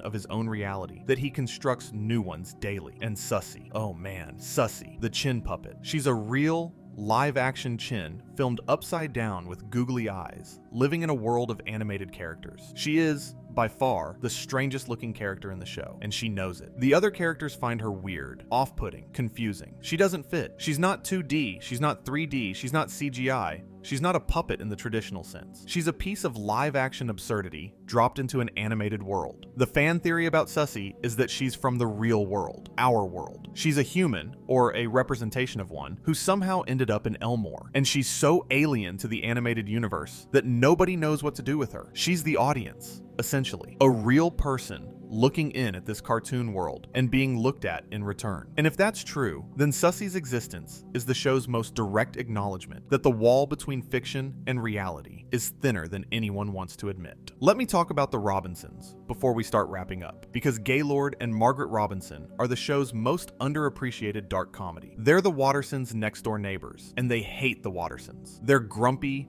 judgmental, miserable people who seem to derive no joy from their existence. Their son Rocky, who works as the school janitor and aspiring rock musician, is the polar opposite. Cheerful, laid back, friendly. And the disconnect between Rocky and his parents has always been played for comedy. But there's a theory that the Robinsons aren't just grumpy, they're aware. Like Rob, they've sensed that something is fundamentally wrong with Elmore, and their response has been to withdraw, to refuse to participate, to build walls, literally and figuratively, between themselves and the chaos that defines the world around them. Their grumpiness isn't personality, it's protest. They're the characters who've decided that if the world is going to be insane, they're going to stand in the corner and refuse to play along. And there's actually some textual support for this. In The Wicked, Gumball and Darwin try to prove that Margaret Robinson is pure evil. They follow her around, documenting her bad behavior. But the episode's conclusion is ambiguous. Margaret might just be a normal person living in an abnormal world, and the wickedness the boys perceive is just a person refusing to perform happiness on demand. In a world where your survival depends on being interesting, being boring is an act of rebellion. The Robinsons might be the most radical characters in Elmore. Okay, we've been at this for a while. If you're still awake, I appreciate you. If you're drifting off, that's perfect. That's exactly what this is for. Let me bring this home. I started tonight with Banana Barbara's painting, a shadow behind her, static on the canvas. But there is no future. And I think I've been trying, for the last several hours, to explain why that line hits so hard. It hits hard because the amazing world of Gumball, underneath all the jokes and the visual innovation and the absurdist comedy, is a show about the terror of existence, not just fictional existence, all existence. Every character in Elmore is dealing with some version of a universal fear. The fear of being forgotten, the fear of not mattering, the fear that your identity was chosen for you, the fear that if you stop performing, stop being useful, stop being entertaining, you'll be erased. The fear that there's something watching you, something you can't see, and it has the power to decide whether you continue or end. These aren't cartoon problems, these are human problems. And that's what Ben Bacalé and his team understood better than almost any other creative team working in animation. They understood that a show about a blue cat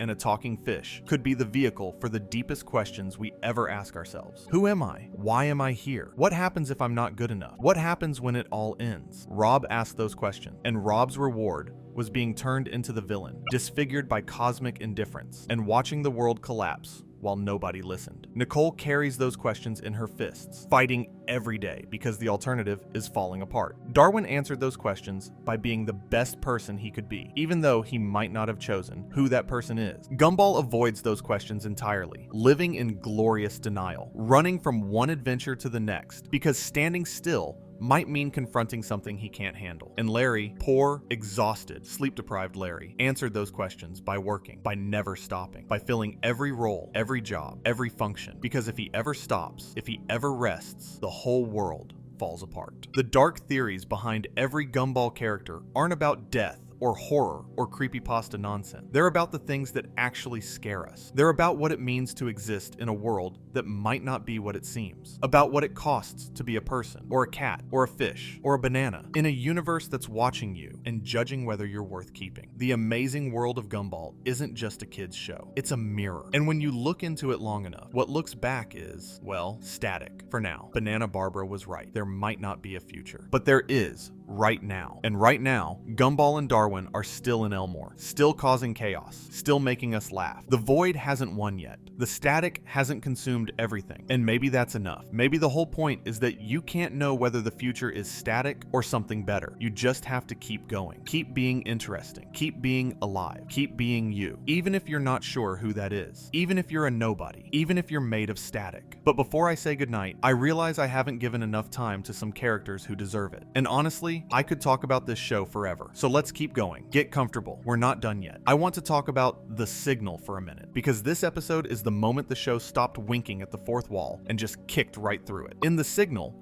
Gumball and Darwin are having a normal day. Well, normal by Elmore standard, when reality starts glitching. Their sentences get cut off. Scenes jump forward. The world around them stutters and skips like a bad satellite connection. And the genius of this episode is that it's presented as exactly that, a television signal disruption. The show itself appears to be malfunctioning. Characters repeat lines. Actions loop. Time skips, and Gumball notices. He feels it. He's aware that something is wrong with the fabric of his reality, and he can't explain it. And here's what makes The Signal so important to the dark theory framework. Unlike previous meta episodes, there's no in-universe explanation that fully covers what's happening. The Money had the Wattersons losing their show's sponsorship, which was a clever gag about product placement. The Job had Richard's employment breaking physics. But The Signal is just the broadcast failing. The signal is degrading, and the characters are experiencing it as reality falling apart. This is the show explicitly telling us that Elmore's existence is contingent on a functioning broadcast. If the signal goes down, reality glitches. If the channel changes, the world ends. The characters of the amazing world of Gumball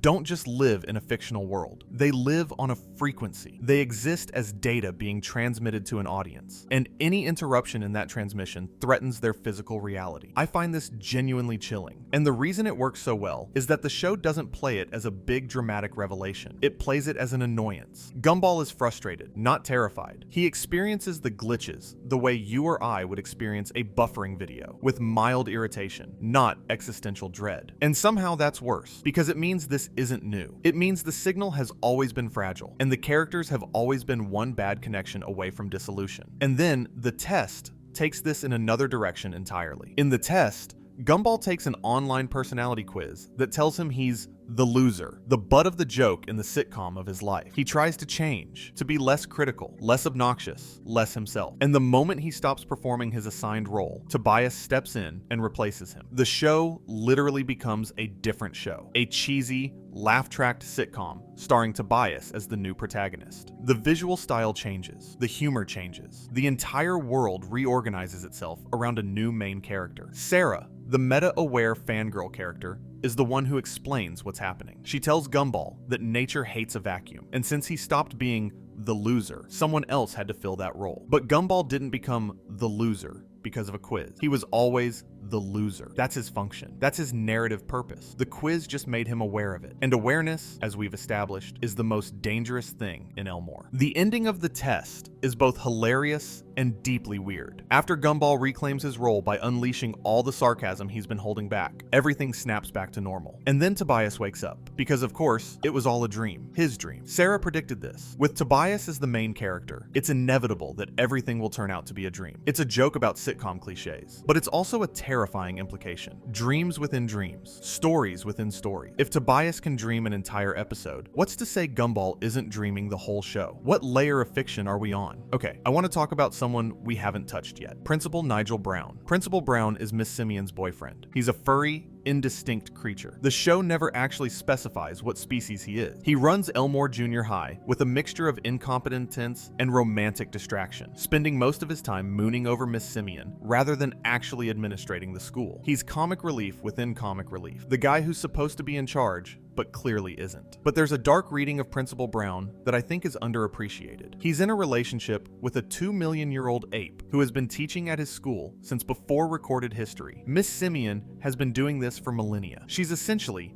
an immortal being trapped in an eternal cycle of middle school, and Brown is the person who keeps her tethered to that cycle. Their relationship isn't just a workplace romance. It's the thing that keeps Miss Simeon showing up every day. Without Brown, she might have left centuries ago. Without Brown, she might have found something else, something better, but she stays. For him. For love, or whatever passes for love between a furry blob and a prehistoric primate. And Brown stays too. In a school he clearly can't manage, with a girlfriend who could literally tear him in half, in a job that seems to cause him nothing but stress. progress. Why? Because this is his role. Principal of a dysfunctional school. Boyfriend of the worst teacher in history. And if he tried to change, well, we've seen what happens when characters try to change in Elmore. I want to take a tangent here, a personal one. I first watched The Amazing World of Gumball when I was procrastinating on something. I honestly can't remember what. It was season 2, and the episode was The Words, where Darwin can't stop being honest because he had a song stuck in his head about speaking the truth. And I remember thinking, this is a kid's show? Because the honesty gag spiraled into something genuinely uncomfortable. Gumball starts telling people truths they don't want to hear. And the reaction isn't just comedy, it's pain. People are hurt by the truth, they don't want it. And the show was saying something about how social life is built on polite lies, on agreeable fiction, on everyone agreeing to not say the quiet part out loud. That's the moment I got hooked. Not because of the comedy, though the comedy is world class, but because I realized this show was wrestling with ideas that most adult shows couldn't handle. And it was doing it while being, on the surface, a show about a blue cat who can't stop causing problems. That's the genius of Gumball. It hides. It hides its intelligence behind bright colors and wacky characters and juvenile humor. And then it hits you with something like Rob screaming, "Can't you see that none of this is real?" And you realize you've been watching a philosophical treatise this whole time. Let me talk about Masami Yoshida, the Cloud Girl, daughter of the wealthiest family in Elmore. She's spoiled. She's manipulative. She's one of the show's recurring minor antagonists. And she's literally made of water vapor. The dark theory about Masami is economic. She's the embodiment of Elmore's class system, and the show uses her to make some surprisingly pointed commentary about wealth and privilege. Her father owns the rainbow factory where Nicole works. Her family's wealth is so enormous that it essentially controls the economic life of the town. And Masami uses this power freely. In The Storm, she manipulates the weather with her emotions, literally raining on everyone's parade when she doesn't get what she wants. But here's the thing about Masami that the show leaves mostly implicit. She's a cloud. Clouds are temporary. They form, they drift, they dissolve. In Elmore's world of existential anxiety, where your right to exist depends on your relevance, Masami's family has purchased their permanence. They've bought themselves out of the void's reach. While Larry works 38 jobs for $7 an hour to stay relevant, Masami's family just owns things. They've converted economic power into existential security. And that's a surprisingly dark commentary for a kid's show. The rich don't have to perform to survive. They just have to be rich. Everyone else has to earn their existence, moment by moment, episode by episode. But the Yoshidas? They're shareholders in the reality they inhabit. Speaking of class dynamics, let me touch on Tobias Wilson, the jock, the wannabe cool kid. He's obnoxious, he's cringe-inducing, and he's almost never portrayed sympathetically. Tobias exists to be rejected. By Penny, by his classmates, by the narrative itself. But Tobias is also a character who is desperately, pathetically trying to matter. He wants to be the hero. He wants to be the protagonist. He wants to be the one who gets the girl and saves the day. And the universe won't let him. In the test, when he actually does become the main character, it's a disaster. A cheesy, unwatchable mess that even the characters themselves find unbearable. The show is literally telling us that Tobias isn't good enough to be the lead. He doesn't have the depth, the complexity, the appeal. He's a side character, and that's all he'll ever be. And I can't help but read that as sad, because Tobias isn't a bad person. He's annoying, sure. He's clueless, but he's not evil. He's just a kid who wants to be liked. And the structure of the world he lives in has decided that he will never be more than comic relief. Every attempt he makes at significance is met with failure, humiliation, or narrative dismissal. He's the living embodiment of, you are not the main character of this story. And unlike Gumball, he doesn't have the luck or the charisma to make that irrelevant. Let me circle back to something that I think deserves more attention. The animation itself, and specifically how the show uses different animation styles to tell us about character psychology. I mentioned earlier that every character in Gumball is rendered in a different style, but I didn't talk about what those styles mean. Consider this: the characters who are closest to traditional 2D animation, Gumball, Darwin, Nicole, Richard, Anais, are the real characters. They're the protagonist and his family. They look like they belong in a cartoon because they are the cartoon. But the further you get from the Watterson orbit, the more stylistically diverse characters become. Tina Rex is CGI. She's literally rendered in a different dimension than the main characters. The Robinsons look like puppets. They're stiff, controlled, existing in a different tactile reality. Idaho is a claymation character with the physical weight and solidity of stop motion. Sussy is live action, the most radical departure from the animated norm. And what does this visual hierarchy suggest? It suggests that proximity to the protagonist determines how real you are. Gumball's family looks the most like a normal cartoon family because they're the focus. Everyone else? They're literally made of different stuff. They exist in different mediums. They're rendered with different amounts of care and complexity. The further you are from the center of the narrative, the less cohesive your existence becomes. This is a visual representation of what the show's been saying thematically all along. Your proximity to the protagonist determines your quality of existence. If you're Gumball, reality is smooth, consistent, and made for you. If you're a background character made of clay, you get what you get. And I want to take a moment to really sit with what this means for the day-to-day experience of being a background character in Elmore. Because I think this is where the dark theory of Gumball becomes most tangible. Imagine you're a kid named William, or Carmen, or Leslie, characters who appear regularly, but rarely get their own episodes. You go to school. You sit in Miss Simeon's class. You watch Gumball and Darwin have adventures. You watch them break things, fix things, save the world, destroy the world, and you're just there, in the crowd, a face in the background. Your life happens off screen, in the spaces between episodes, in the moments that the camera doesn't think are interesting enough to show. You have parents, you have feelings, you have dreams, but the narrative doesn't care about your dreams. You're not the main character. You're not even the side character. You're set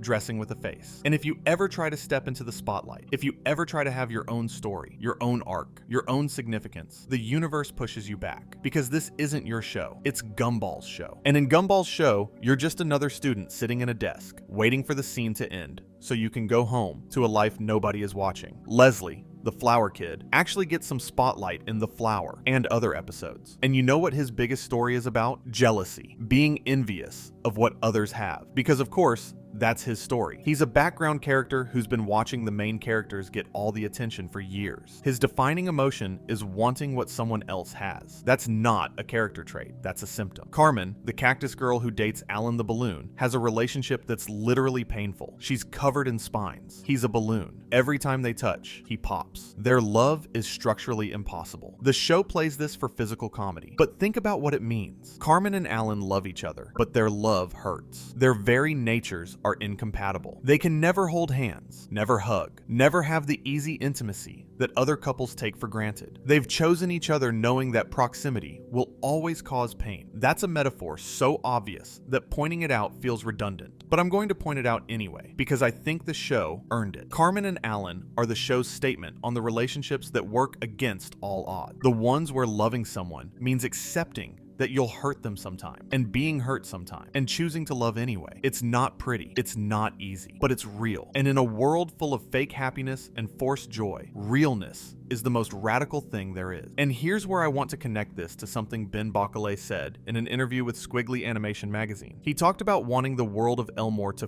feel real, like somewhere children would want to visit. He said he was inspired by Who Framed Roger Rabbit, where cartoon characters coexist with real humans in a tangible world. And he explicitly said he wanted to give his rejected characters a home. That's what Elmore is. It's a home for rejects. And the tragedy of the show is that even within this home, there's still a hierarchy. There are still characters who matter more and characters who matter less. There are still characters who belong and characters who don't. You can escape the rejection bin, but you can't escape the stratification that created it. And I want to make one more connection here that I think is really important. Bockelay named the Watterson family after Bill Watterson, the creator of Calvin and Hobbes, the reclusive genius who made one of the greatest comic strips in history and then just stopped. He walked away from fame, from money, from a guaranteed audience, because he wanted to protect the integrity of his creation. He refused to merchandise Calvin and Hobbes. He refused to let anyone else write or draw them. And when he was done telling stories, he was done. He disappeared. The Wattersons, named after a man who chose obscurity over compromise, live in a world where obscurity means death, where being forgotten means the void, where you can't just walk away because walking away is the same as ceasing to exist. Bill Watterson could stop making Calvin and Hobbes and still be alive. But in Elmore, stopping means ending. The act that Watterson performed as creative integrity, letting his creation rest, letting it be finished, is, in the world of Gumball, the equivalent of annihilation. I don't know if Bockelay intended this parallel. Maybe it's just a name, but I find it profound. A show about characters fighting for their right to exist, named after a man who proved that the greatest act of creative love might be letting go. I want to spend some time on a few more episodes that have dark implications for the characters we've been discussing, because the show is so dense with these moments that I could never cover them all. But there are a few that I think are essential. The Downer. This is a season 2 episode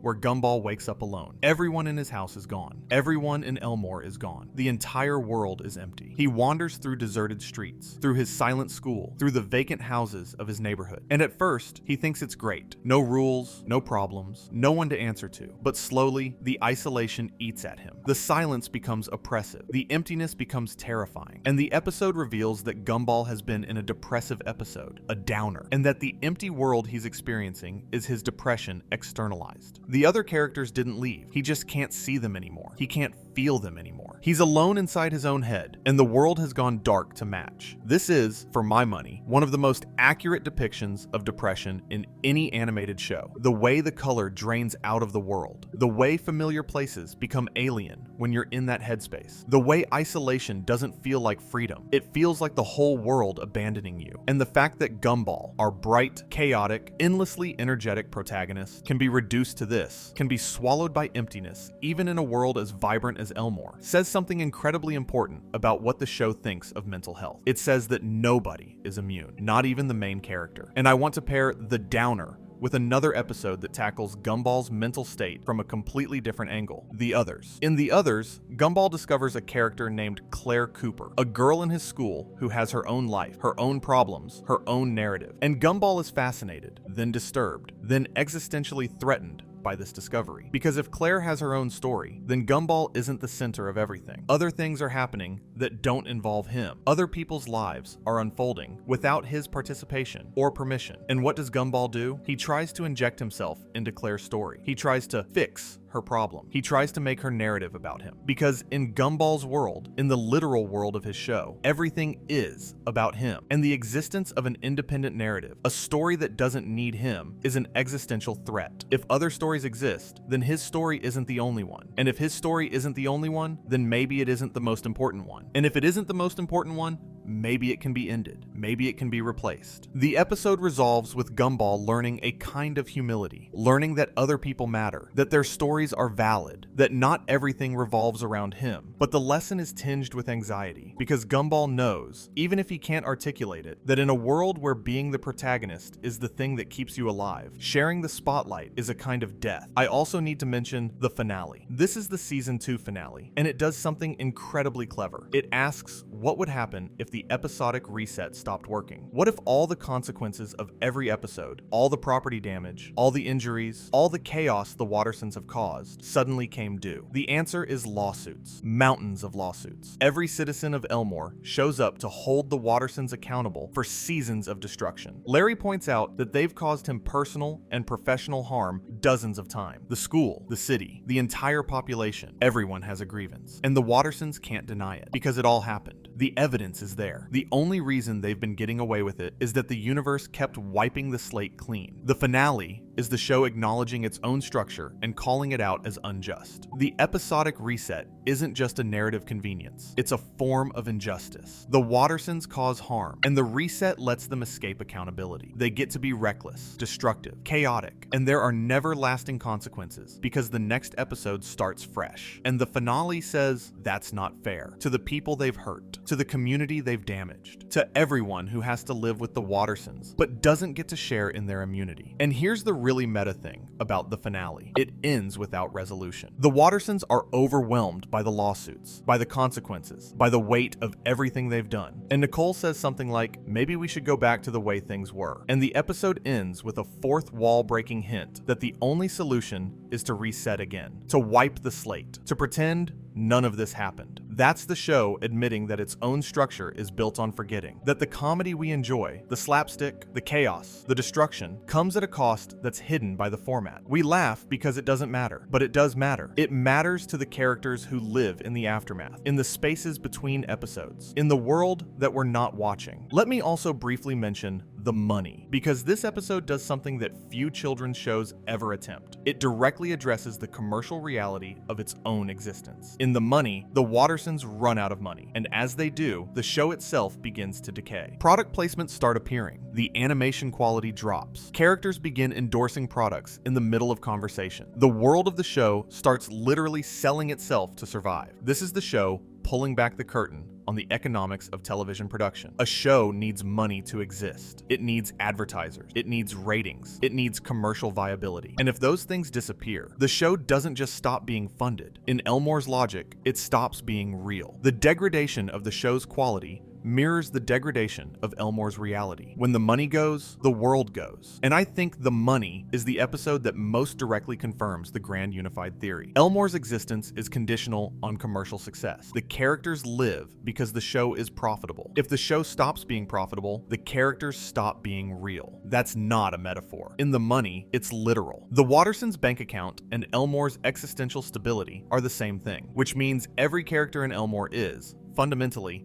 an economic unit. They exist because someone decided they were worth investing in. They continue to exist because they generate a return. Their value isn't intrinsic, it's market-based. And the void? The void is what happens when the market decides you're not worth it anymore. That's capitalism as cosmic horror, and it's in a kid's show. The Night. This one is structured differently from most episodes. Instead of following Gumball, it cuts between multiple characters and shows us what they're doing while everyone is asleep. We see what characters dream about. We see their anxieties, their desires, their unguarded selves. And what we learn is deeply unsettling. We learn that Larry never sleeps. He's working, always working, even when the rest of Elmore rests. We see characters having nightmares about their deepest fears. We see the quiet desperation that hides behind the daytime comedy. The Night is the show peeling back the mask and showing us who these characters really are when they think nobody is watching. And what it reveals isn't funny. It's sad and strange and sometimes frightening. There's a shot in The Night, I think about this a lot, where the camera pulls back from the town and we see Elmore from above. This tiny collection of buildings, this microscopic society floating in darkness, and you realize how small it is, how isolated. Elmore is the only town we ever see. There's no evidence of other cities, other countries, other worlds. It's just Elmore, a tiny island of existence surrounded by nothing, void, static, the darkness that Barbara paints. And in that context, every character's neurosis makes sense. Of course Nicole is anxious. Of course Larry can't stop working. Of course Gumball clings to chaos. They're all living on a lifeboat, and they all know, somewhere deep down, that the ocean around them has no bottom. And there's something else about Elmore's isolation that I want to flag, because I think it connects to a larger pattern. The show occasionally introduces characters from outside Elmore, the sweater-wearing human kids in The Sweaters, for instance, or the characters from Miracle Star in TheCopycats. And these outsiders are always strange, always off, always slightly wrong. They don't look right. They don't feel right. They're from a different show, quite literally, and their presence in Elmore creates this uncanny valley effect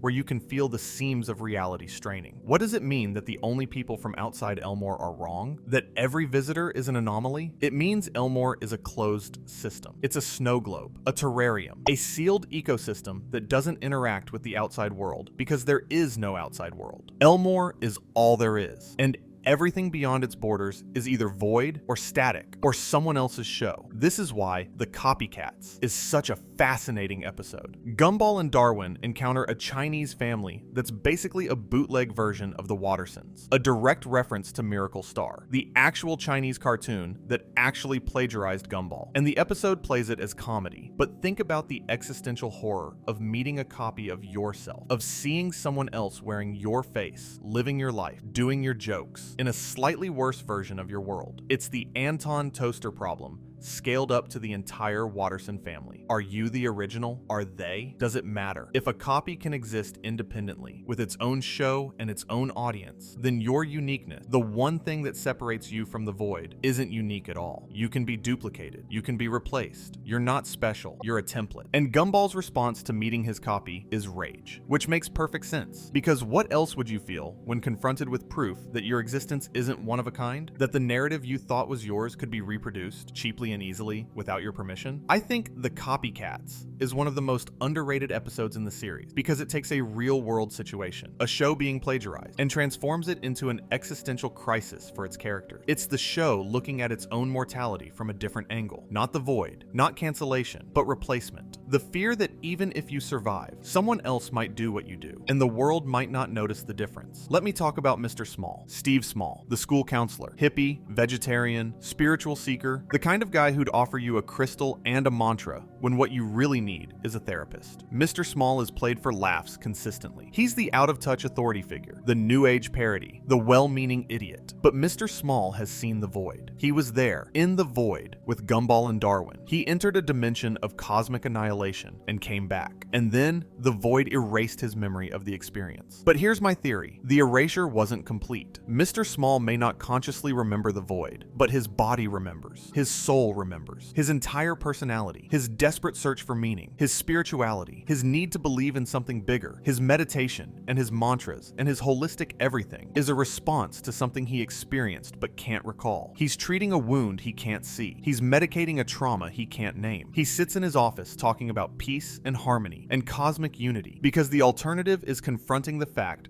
that reality has a garbage dimension, and he's been inside it. And his van, Janice. The van he loves so much. The hippie mobile that was also sent to the void for being a relic of a bygone era. Mr. Small's attachment to Janice isn't just quirky. It's the attachment of a man to the one thing that shares his unremembered trauma. Janice was in the void too. Janice understands, even if neither of them can put it into words. I think I need to talk about one more family before we go even further. The Fitzgeralds. We've discussed Penny at length, but the Fitzgerald family as a whole is a fascinating case study in generational trauma and the persistence of restrictive traditions. Patrick Fitzgerald, Penny's father, is one of the most interesting secondary characters in the show. He's protective to the point of paranoia. He's powerful. There are moments in the show where his anger manifests as something almost supernatural, his presence expanding to fill the screen in ways that are genuinely intimidating. And his fundamental belief is that his family needs to hide. They need their shells. They need to be contained. Now, in the Amadane from the revival, we finally get context for why. The Fitzgerald family has been wearing shells for generations because their shape-shifting abilities are volatile. An uncontained Fitzgerald can transform based on their emotion. And if those emotions are negative, fear, anger, sadness, the transformations can be destructive. The shells aren't just cosmetic. They're safety equipment. They're emotional containment suits. But, and this is the crucial nuance, they're also prisons. And the show is acutely aware of this duality. Patrick isn't wrong that Penny's abilities can be dangerous. He's seen it. But he's also not right to keep her locked up. The shell protects Penny from the world, yes, but it also prevents the world from ever seeing who she really is. And it prevents Penny from ever fully knowing herself. The dark implication of the Fitzgerald family is that they've been living in a cycle of fear for generations. Each generation tells the next, hide yourself, you're too much, you're dangerous. The shells get passed down like heirlooms, and nobody questions them because the alternative, the vulnerability, the risk, the raw exposure of showing the world what you are, is too terrifying to contemplate. Penny broke that cycle. She came out of her shell, and it cost her her father's approval, her family's comfort, and her own sense of safety. But she did it. And the show makes it clear that breaking the cycle is both the hardest and the most necessary thing any of these characters can do. I find myself returning to this idea again and again with Gumball. The show is about cycles. Nicole's cycle of inherited rage and perfectionism, the Fitzgerald cycle of suppression, Larry's cycle of endless labor, Rob's cycle of erasure and return, the Void's cycle of consuming and forgetting. Elmore itself cycles through chaos and reset, episode after episode, season after season, never quite learning from what came before. And maybe that's the darkest theory of all. Not that the characters are fictional, not that the void is cancellation, not that the world might end, but that nothing changes. That no matter how much these characters struggle, no matter what they learn, no matter how many epiphanies they have, the next episode resets everything. The lessons don't stick. The growth doesn't last. Nicole will be stressed again tomorrow. Larry will be working. Rob will be scheming. Gumball will be causing chaos. The world will spin and spin and spin. And that's life, isn't it? That's not just a cartoon problem. That's a human problem. We learn things and forget them. We grow and regress. We break cycles and fall back into them. We have moments of profound insight that evaporate by morning. The status quo is a gravitational force, and escaping it takes more energy than most of us have. Gumball knows this. The show knows this. And instead of being depressed about it, it chooses to be funny. It chooses to find joy in the repetition, comedy in the absurdity, beauty in the cycle. Because if you can't escape the loop, you might as well make the loop entertaining. You might as well make the ride worthwhile. And maybe that's what the show is really about.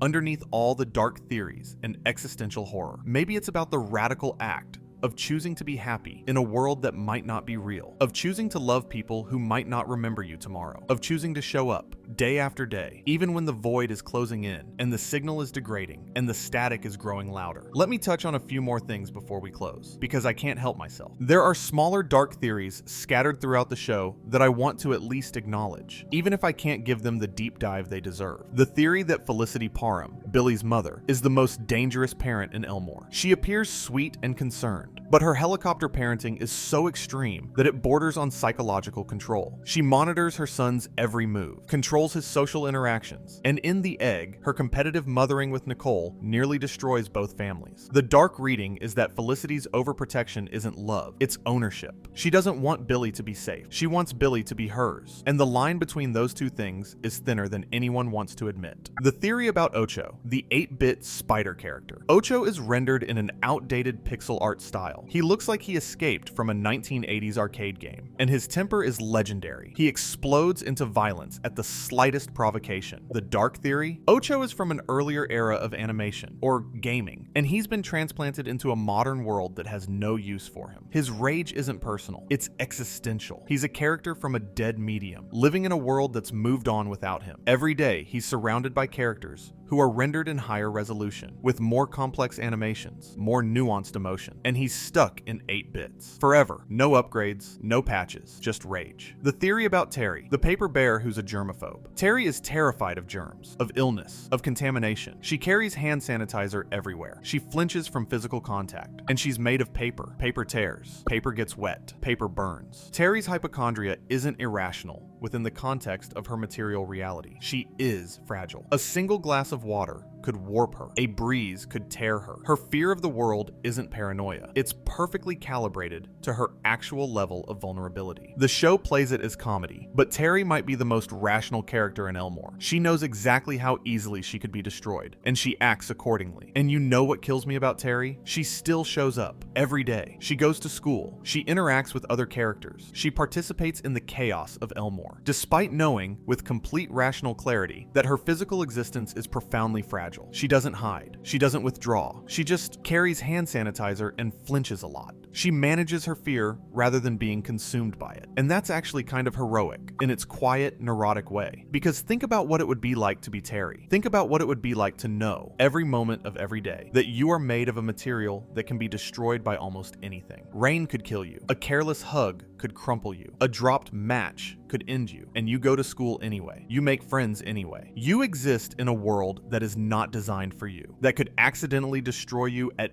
any moment, and you just keep going with hand sanitizer and anxiety, but you keep going. I think Terry is a metaphor that the show doesn't even realize it's making. She's the metaphor for every person who goes through life with a chronic illness, a disability, a vulnerability that the world wasn't built to accommodate. She's the person who has to plan around things that other people don't even think about. She's the person who exhausts themselves just by doing what everyone else does effortlessly. And the show treats her as a joke, because that's what society does to people like her. It laughs at their caution. It mocks their fear. It doesn't understand that their fear is the most logical response to their reality. Then there's Jamie, the bully, the troll-like girl who punches first and asks questions never. Jamie is aggressive, violent, and seemingly without remorse. She's one of the show's least sympathetic characters, played almost entirely as a threat. But there are moments, small ones, easy to miss, where the show hints at something deeper. Jamie doesn't seem to have a supportive home life. Her aggression reads less like sadism and more like defense. She's a kid who's learned that the world is hostile and has decided to be hostile back. She's the mirror image of Darwin, where Darwin responded to a hostile beginning, being flushed down a toilet, crossing a city alone. With optimism, Jamie responded to hers with armor. And then there's Anton. Poor, sweet, disposable Anton. The piece of toast who gets destroyed and recreated almost every episode. He's eaten, burned, crumbled, and otherwise obliterated on a regular basis. And then he just comes back, good as new. No memory of the destruction, no trauma, no continuity. Or is there? Because there's a genuinely disturbing implication here. If Anton comes back every time he's destroyed, is the new Anton the same Anton? Or is it a copy? Are we watching the the same piece of toast, reconstituted from the cosmic toaster? Or are we watching a new piece of toast that happens to have the same personality? And if it's a copy, what happened to the original Anton? All the original Antons? How many Antons have died? How many are gone, truly gone, replaced by identical duplicates who don't even know they're duplicates? There's actually an episode,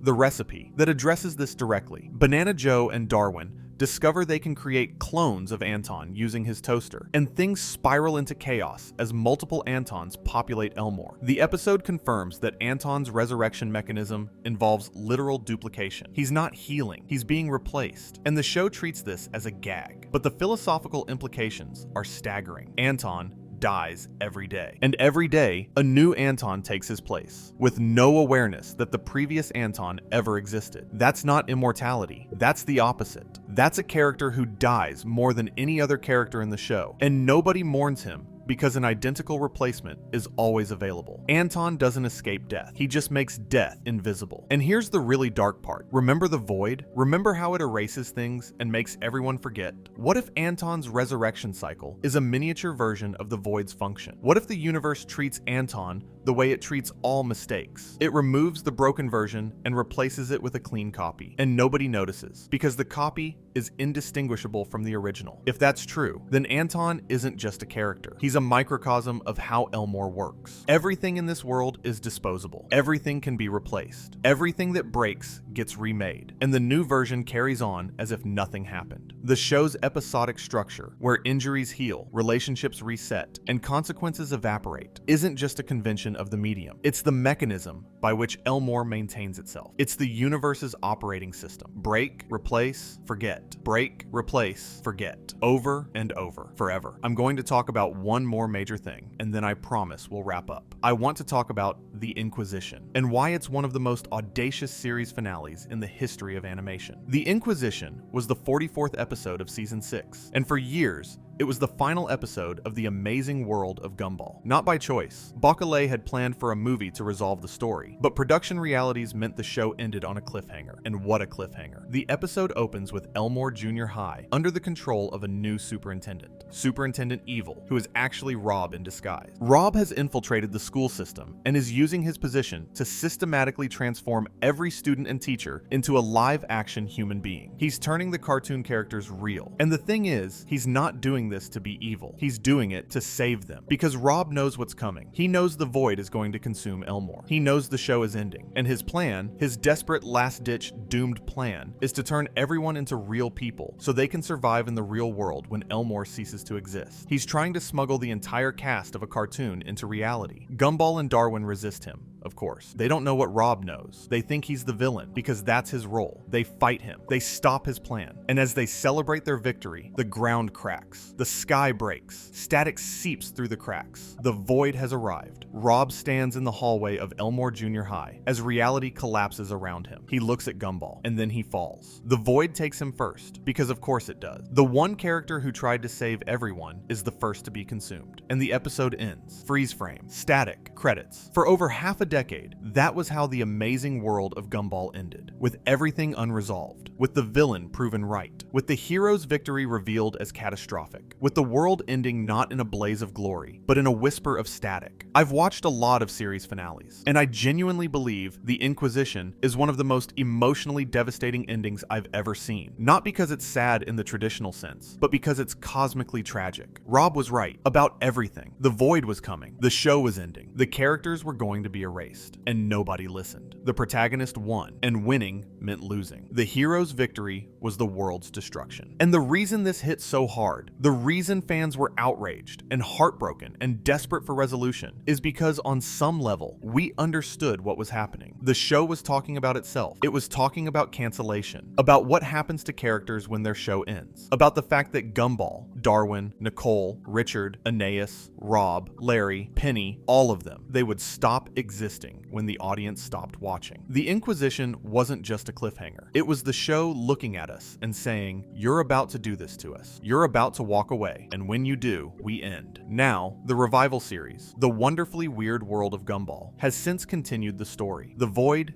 didn't win. Elmore was saved, or at least delayed. In the rewrite, we learn that the Shady Man rescued Rob from the void, and Rob's motivation shifted entirely. He's no longer trying to destroy Gumball. He's trying to protect Elmore from the void's return. He's become the guardian, the selfless protector, the character who sacrificed his ego for the survival of a world that never appreciated him. And that's beautiful, but it's also lonely, because even in this new role, Rob is still alone, still misunderstood, still operating in the shadows, while the main characters go about their lives unaware of the threat he's fighting. In the rewrite, he deliberately falls back into the void to prevent Gumball and Darwin from discovering that their world is fictional, because that discovery would trigger the void's destruction all over again. He sacrifices himself, again, for people who will never know what he did for them. And I think that's the most Rob thing that could ever happen. The character who was defined by being forgotten chooses to be forgotten again. The character who wanted more than anything to be seen, to be important, to be the main character, accepts his role as the invisible protector. He gives up his need for recognition, because the alternative is the end of everything. He becomes a hero by becoming nobody. Rob's arc, taken as a whole, is one of the most complete character journeys in modern animation. He starts as nothing, literally a background character with no purpose. He's erased, disfigured, abandoned. He becomes a villain out of desperation. He discovers the truth about his world and is driven mad by it. He tries to destroy the protagonist, then tries to save everyone, then fails, then falls into oblivion, then is rescued, and finally accepts a role that nobody will ever appreciate. He goes from nothing to villain, to prophet, to martyr, to guardian. And through all of it, the one constant is that nobody ever truly understands him. Ben Bacalé has said in interviews that he has his own theory about what Elmore really is, what the void really means, what the grand narrative is actually about. "I've got my own theory, which I will not reveal," he said. And I respect that. Some mysteries should stay mysterious. Some answers would diminish the question. But I think Bacalé's silence is its own kind of answer, because the whole show is about the unknowability of your own existence. It's about characters who live in a world they don't fully understand, following rules they didn't create, playing roles they didn't choose. And isn't that just what it's like to be alive, to be a person, to wake up in a body you didn't design, in a society you didn't build, with a brain that can ask, "Why am I here?" but can never fully answer it? The dark theories of the amazing world of Gumball aren't dark because they're about death or horror or creepypasta nonsense. They're dark because they're about truth, about the actual, genuine, no escape truth of what it means to exist. And the show takes that truth, that terrifying, beautiful, impossible truth, and makes it funny, makes it warm, makes it something you can fall asleep to. I want to talk about one more concept before we truly wind down. The concept of the reset, because I think the reset is the key to understanding why Gumball is, beneath everything, a deeply sad show masquerading as a happy one. In most episodic cartoons, the reset is invisible. SpongeBob's house gets destroyed, and next episode, it's fine. Tom gets flattened, and next scene, he's round again. We don't think about it because the convention is so deeply embedded in the medium that it's like breathing. It just happens. But Gumball makes the reset visible. It makes it a plot point. Characters notice when things don't carry over. They notice when injuries heal too fast. They notice when consequences disappear. And by making the reset visible, the show forces us to confront what the reset actually means. It means that nothing the characters experience truly matters. Not in the long term. Their pain is temporary. Their growth is temporary. Their relationships, their achievements, their failures, all temporary. The next episode, the slate is wiped clean, and they have to start over. For most characters, this is invisible. They don't know they're being reset. They just wake up and live their lives. But for the characters who are aware, Rob, and to some extent Gumball and Banana Barbara, the reset is a horror beyond comprehension. Imagine knowing that every meaningful thing you experience will be erased, that every lesson you learn will be unlearned, that every connection you make will be dissolved. You'd go insane. You'd become the villain. You'd try to burn the whole thing down just to make it stop. And isn't that exactly what Rob did? Let me tie this together with one final thought about the nature of dark theories in general, because I think there's a tendency when people talk about dark theories in children's shows to go for the shock value, the "they're all dead" theory, the "it's all a coma dream" theory, the cheap, reductive explanations that flatten a show's complexity into a single twist. The dark theories of the amazing world of Gumball aren't like that. They're not shortcuts. They're not twists. They're the logical extensions of what the show is actually saying. The show tells us the the void exists. The show tells us characters can be erased. The show tells us that reality is contingent on narrative. The dark theories don't add darkness to Gumball. They illuminate the darkness that was always there. And I think that distinction matters, because the coma dream theory, the they're all dead theory, those theories diminish the shows they're applied to. They reduce complex narratives to simple explanation. They're shortcuts that make the story smaller. The dark theories of Gumball do the opposite. They make the story bigger. They make you think harder. They make you care more. Because when you realize that Rob's arc is about the terror of being forgotten, or that Nicole's rage is about generational trauma, or that Larry's work ethic is about existential survival, you don't think, oh, that's dark. You think, oh, that's real. And real things are more interesting than dark things. Real things are more lasting. Real things are the reason you're still lying here in the dark, listening to me talk about a cartoon at whatever ungodly hour it is right now. The best dark theories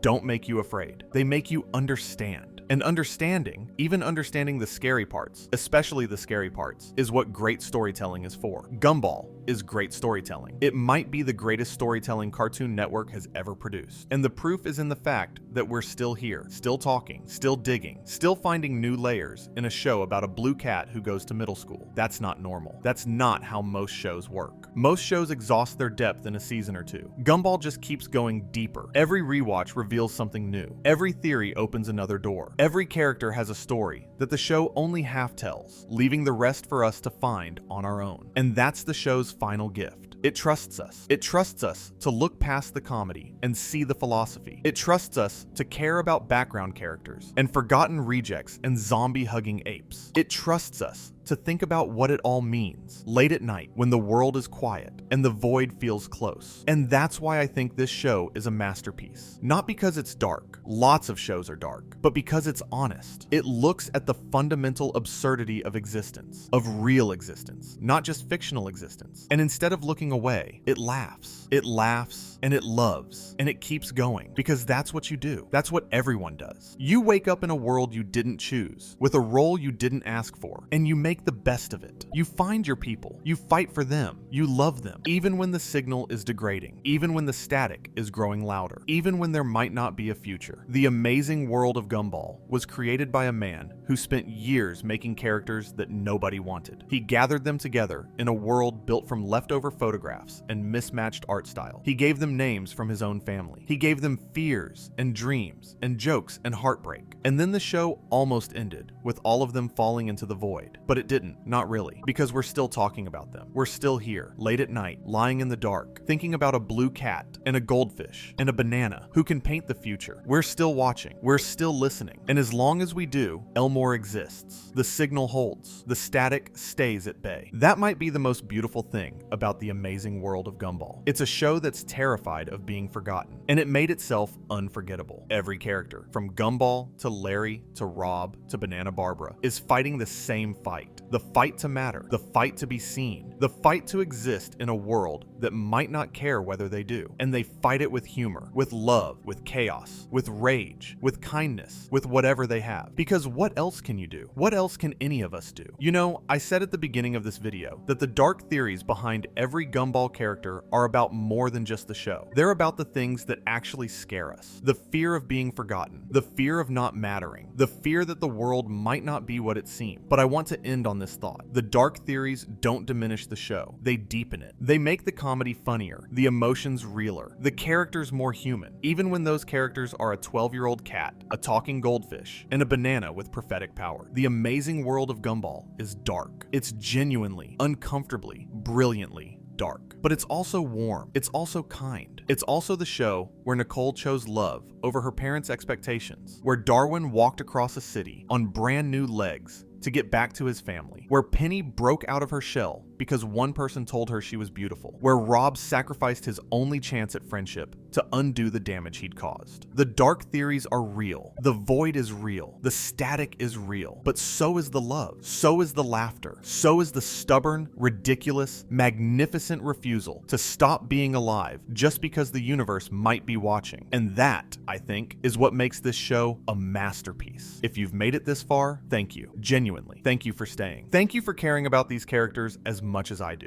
Thank you for being the kind of person who lies in the dark, listening to someone talk about the existential implications of a cartoon banana's prophetic paintings. The world needs more people like you. The Signal needs more people like you. Elmore needs more people like you. This has been one of the longest, deepest, most personal videos I've ever made for Cortoon. And the fact that you stayed for it means the world to me. If you enjoyed it, please like, subscribe, share with someone who might appreciate a deep dive into the existential horror lurking beneath a Cartoon Network show. Every subscriber helps this channel keep going, and I've got so much more to talk about. But for now, the dark is getting a little too thick. Let's pull the blankets up and close our eyes. Elmore is still out there. The Signal is still holding. The static is still just background noise. And tomorrow, Gumball and Darwin will wake up and cause chaos all over again, because that's what they do. That's what keeps them alive. And us, we get to watch, we get to listen, we get to care, and maybe that's enough. Good night, everyone. Sleep well.